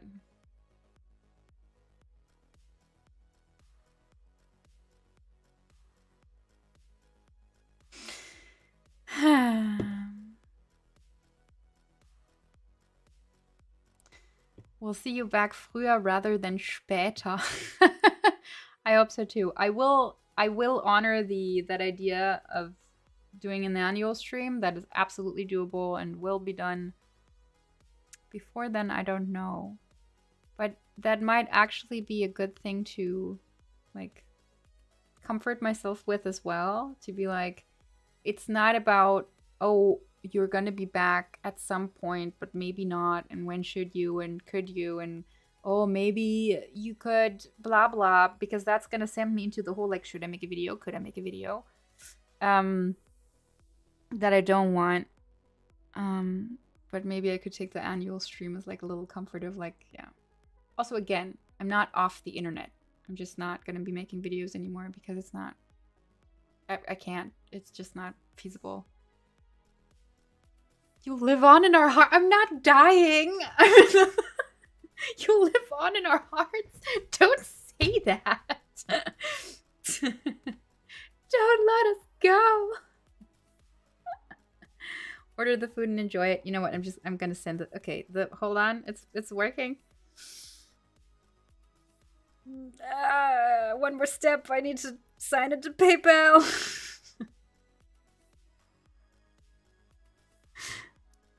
No.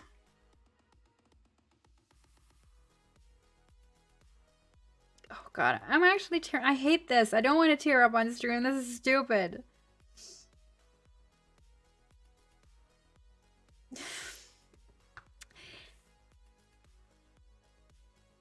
You guys are all so nice as well. Like, if nobody had just showed up to this, at least it would have confirmed, like, okay, this channel is done. It's good that I'm going. It's just, it's better for all of us. It's good. It's just a mutual breakup. It's good. It's like but no, of course. Today, I have 80 people in here, and it just doesn't stop. It's 10 p.m., and everybody's like, ah! Not that I don't like it. Order the food. While looking back at all you have accomplished and what's to come, so happy for you as you embark on this new step in your life. It was fun to hang out. I appreciate it. Yes, it was very fun to hang out. I was non-stop talking, and I consider that a good thing. After 10 years, it's going to be the pizza guy that determines the end to this era. I should have ordered cheese, tomato, olives.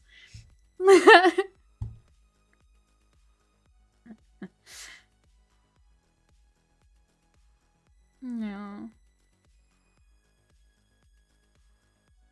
Oh, stop.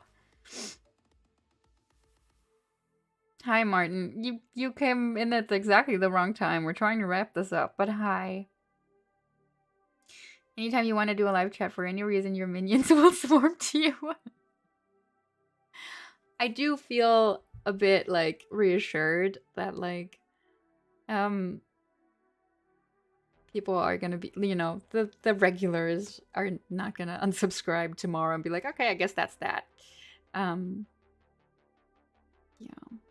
Klugscheißen mit euch. I mean, why not? The combination. You're doing what's best for you, and that's all of us. All those of us who care can ask for. Ich werde nicht auf Wiedersehen sagen, sondern nur bis später. Oh, Jess, so beautiful. Yes. I never said auf Wiedersehen, right? Every time I didn't know when I was going to make the next video, I said bis bald. And maybe I'm not going to say bis bald, but bis dann, which is what I said when I really wasn't sure that I was going to be publishing anything soon enough that bald would be justified. Actually, I think I said bis dann more often. So in that sense, this is definitely a bis dann rather than a goodbye. But it is a goodbye for now. And it's hard. It's tough. And it's hitting me now, and it's so weird. I'm gonna sit here and eat my pizza, and then DFE is over. It's over as at least in the form that it's been around for 10 years. Wow, it took me 4 hours. Took me 4 hours to actually realize what's happening. It's weird, man. I read a study which says sitting for more than 4 hours straight is bad for your body. I think it's 1 hour. I should have taken 3 breaks by now.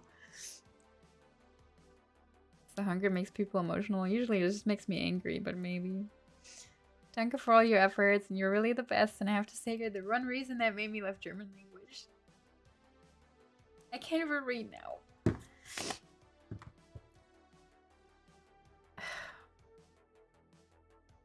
We won't be rude. You gotta live with it.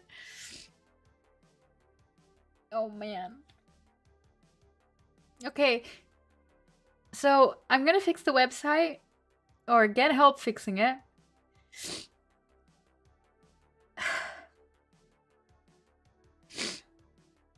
So... This is so dumb. It's not like I'm going to Mars.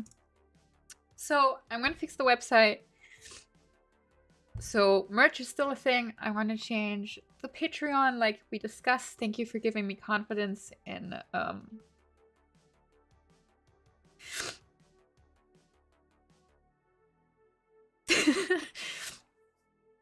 and doing that the way that I think is right. And I'm just going to see what comes of it. And whenever I want to make a video, I will. Probably won't for a while. Man, this is the part of the stream I definitely have to cut out because this is definitely something I don't want the students to see in the future. And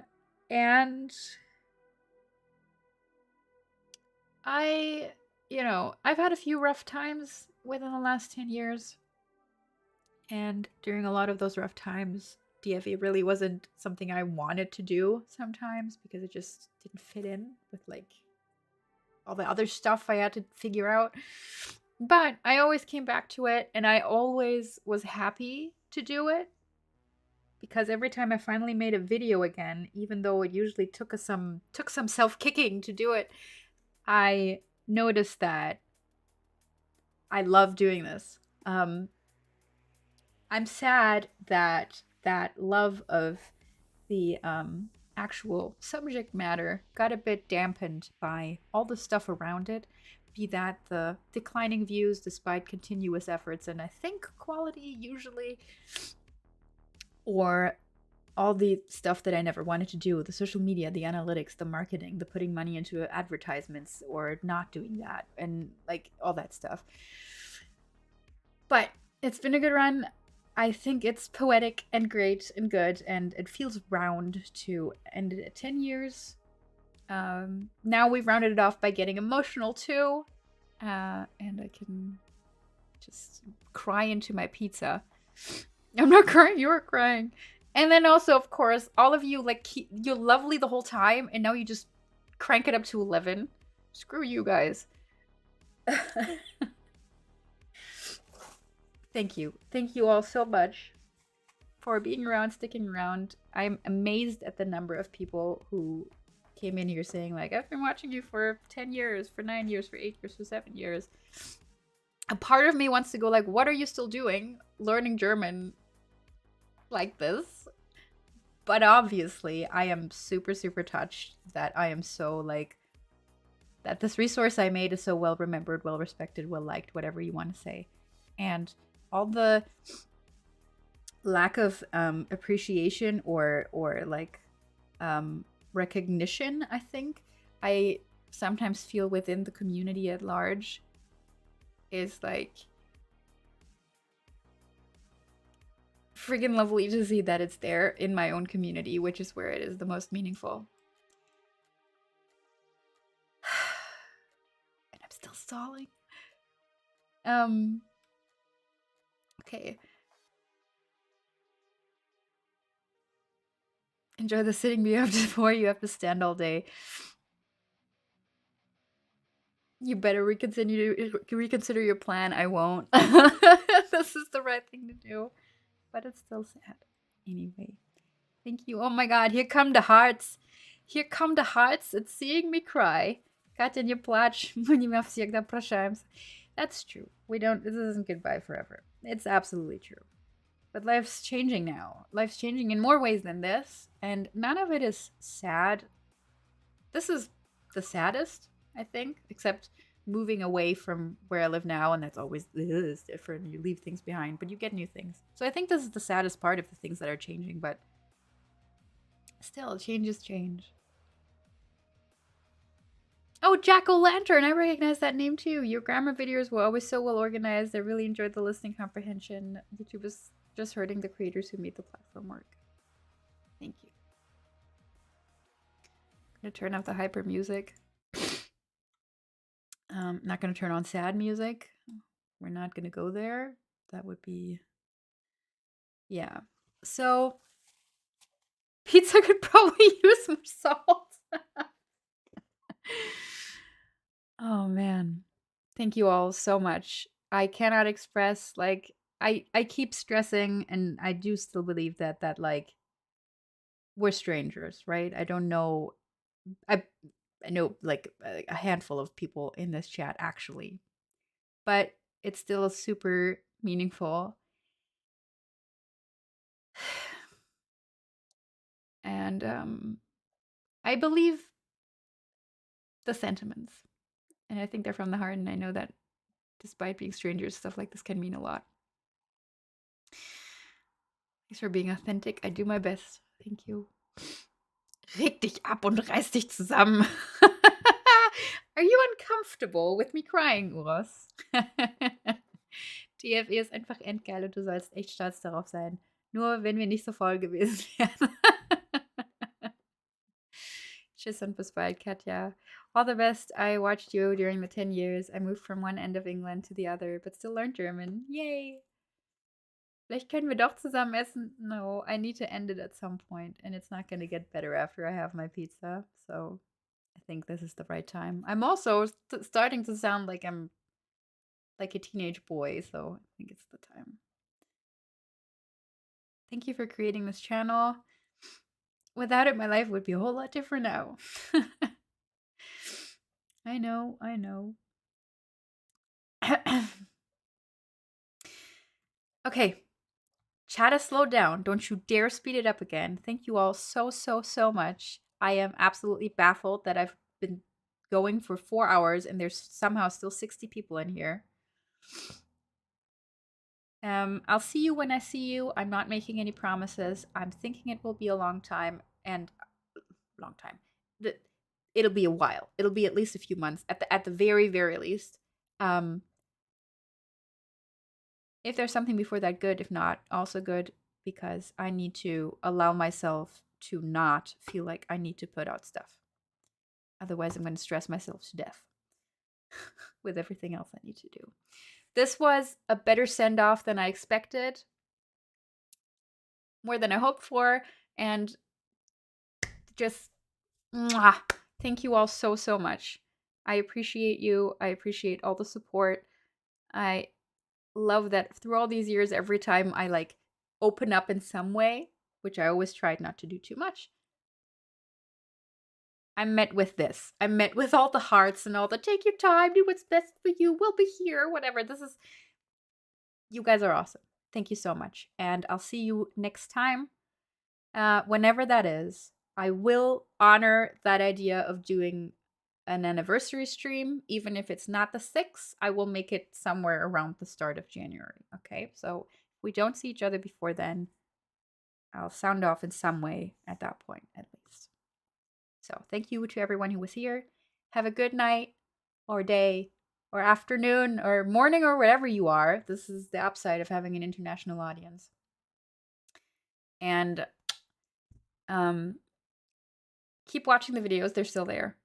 And I hope you draw value from them still. And I feel very validated, more than I have, by the metrics of the last few years. And yeah. So, bis dann. Tschüss.